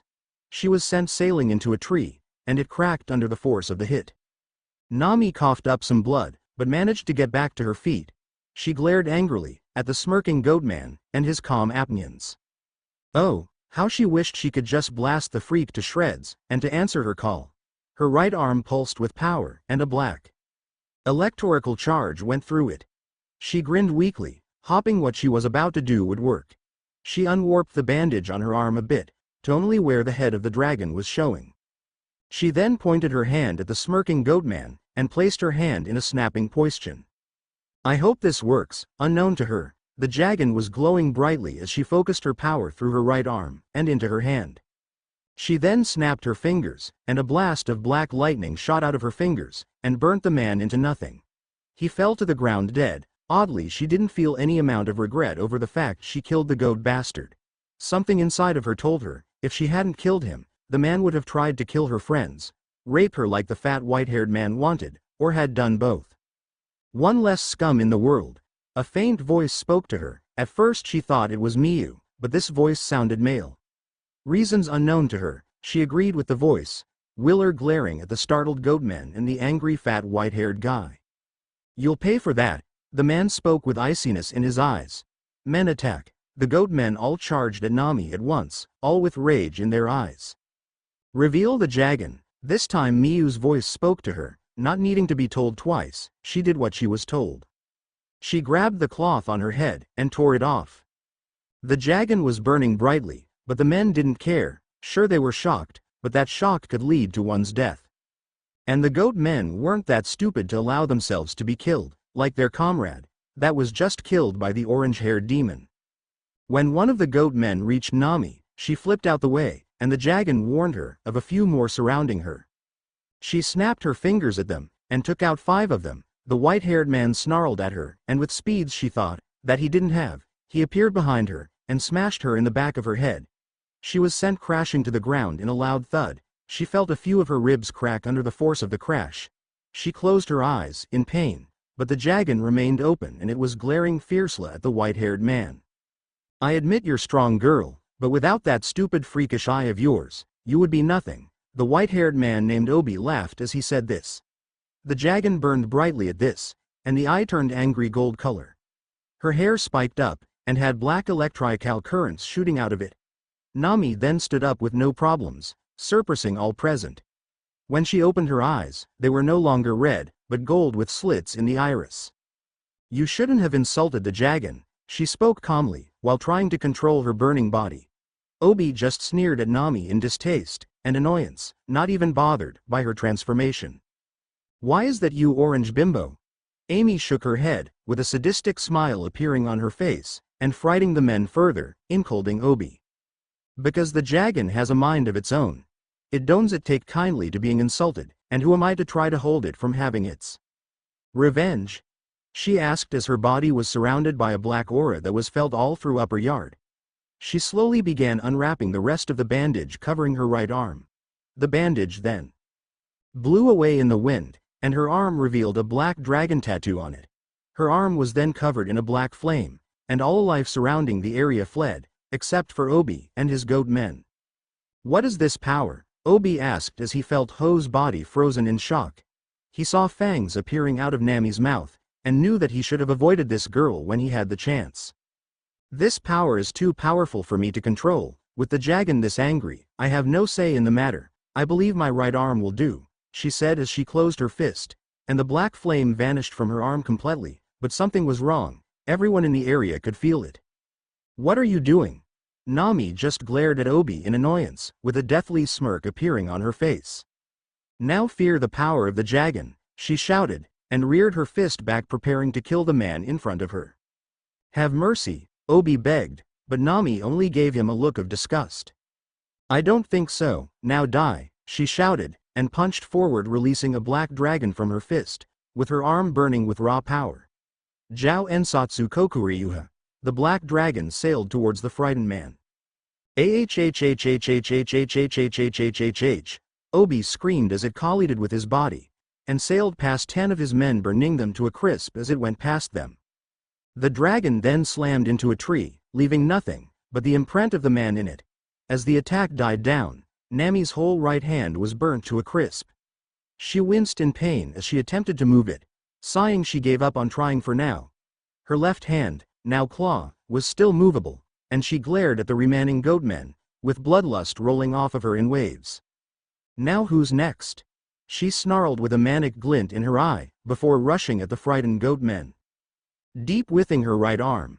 Miyu sighed as she forced to give her away her firstborn so soon. She felt the bloodlust rolling off of Nami, and tried to put it under control, but found that she couldn't. She tried it again, but a cold voice stopped her. Allow the girl to finish these pitiful humans. Allow her to know what it means to be a demon, and allow her to choose her path. To be a murderous demon or not, but for her to choose. She must kill these worthless humans. Don't interfere or I'll kill you. Miyu shivered as she heard the voice, and just walked back into her house without staring where she saw a shadow of a man standing was glaring at her. Be great, child, pave your way through destiny through blood. The figure chuckled softly, and vanished from the area. Roronoa Zoro. That malicious power, what was it? Zoro thought to himself as he continued to walk through the never-ending forest. Tony Chopper, scary. I sure hope Nami or anybody else wasn't too close to whatever that was. Chopper thought as he leaned against the rail on deck. Nico Robin turned in the direction where the frightening power had disappeared at. She then turned away, while hoping nothing had happened to her friends. She sighed softly, as she continued her walk to where she saw an ancient building in the distance. Luffy, Sanji, Usopp, and Naruto. That was unreal, Luffy thought with a serious expression on his face. He could still feel some of the bloodlust in the air, and he's been on his guard, just in case anything attacked them. I hope Nami-san, Robin-chan, Ray-san, and the other two are safe. Sanji thought as he smoked his cigarette while driving the little crow. Scary, thought Usopp with his knees shaking in fear. I wonder why that felt so familiar, Naruto thought with a frown, thinking what may have caused that much power to surge through the area. His thoughts then drifted off to the ritual he put Nami through and his eyes widened in realization. How the hell? I hope she didn't use any part of her body for that technique or it will be completely useless until I can heal it. Enel. Just full of surprises aren't you? But you are too dangerous to my plans. You either must be eliminated or I can make you my queen. What shall I choose? Enel thought as he finishes off his apple and grabs another one with his mind racing on what to do with Nami. Nami, after an hour of walking mindlessly through upper yard with dry blood on her hands and her jagged once again clothes. Nami slowly made her way back to the merry-go knowing she wasn't up to any more adventure at the moment. Her eyes were dead to the world. Her mind continued to replay what she had done to those goat men. So many screams, so much blood, they begged for mercy, but I didn't care, I just wanted their blood and so did the Jagan. I'm sorry, I tried to suppress your bloodlust, but it was too strong. Just know this is something all demons go through, you are no different. If you keep your emotions in check it shouldn't happen again, but I know that task will be almost impossible. For you. Ask me and I'll bind your emotions, but it will only be for a temporary amount of time. Nami contemplated her words. But shook her head. No, I need my emotions. I would be considered weak if I had you bind my emotions, I just need to get through this. I'm a pirate, I'm going to be facing death sooner or later, she answers as she continued walking through the forest with more life in her eyes. Good choice, Nami-chan. I wouldn't have said it better myself. Nami replies with a mental smile and made her way back to the ship, not noticing that she was being followed. She's the one. The figure then vanishes in a strange black vapor before it was noticed. Shandia Isa Asia enters the secret entrance to her village and made her way through it. Thinking the close was clear she made a break for it, but then trips as someone spoke to her. Where were you, Isa? Kamakiri. Isa shouts in surprise and Kamakiri ignores her and continues. Went to upper yard again. You have Verth in your purse, don't you? He pauses, trying to allow what he said to the girl to be absorbed. If you don't stop doing that you're going to lose your life. Isa scoffs at this and Kamakiri turns his head to the girl sharply. Blah, like it's any of your concern, I'm a warrior just like you. Besides, she trails off, turning her head to her escape route. You still can't beat Enel. She then takes off like a rocket, leaving Kamakiri standing with blood vessels appearing on his arms as he grips his knife tightly. Damn, little punk. Back with Isa, she was just nearing a tent where the woman she sees as an older sister was in an important meeting. The meeting was reaching an end and Isa heard Wiper shouting. If you are uncertain, don't join the battle, lackey. Isa heard this and she felt anger raising inside of her and she had to force it down. You will only be in the way. Just as she was about to go in there and shout at Wiper, even if she is afraid of him, she was stopped by another voice. Isa, Once again she falls flat on her face and she stands up angrily and glares at the smirking man. "I didn't enter upper yard," she said, panicking, and the man chuckles lightly. "Don't enter the 10 yet." Isa blinks, waiting for Bram to continue. That man, who inherited the great warrior Calgara's blood, is quite angry. Isa shivers lightly at this, wondering what the hell she would have done if she would have attacked Wiper, probably been killed. That's scary, scarier than God. A frightened look appears on her face, then her eyes suddenly goes wide as she hears two sounds going silent in upper yard. Have to tell Wiper. She takes a deep breath and shouts in the tent.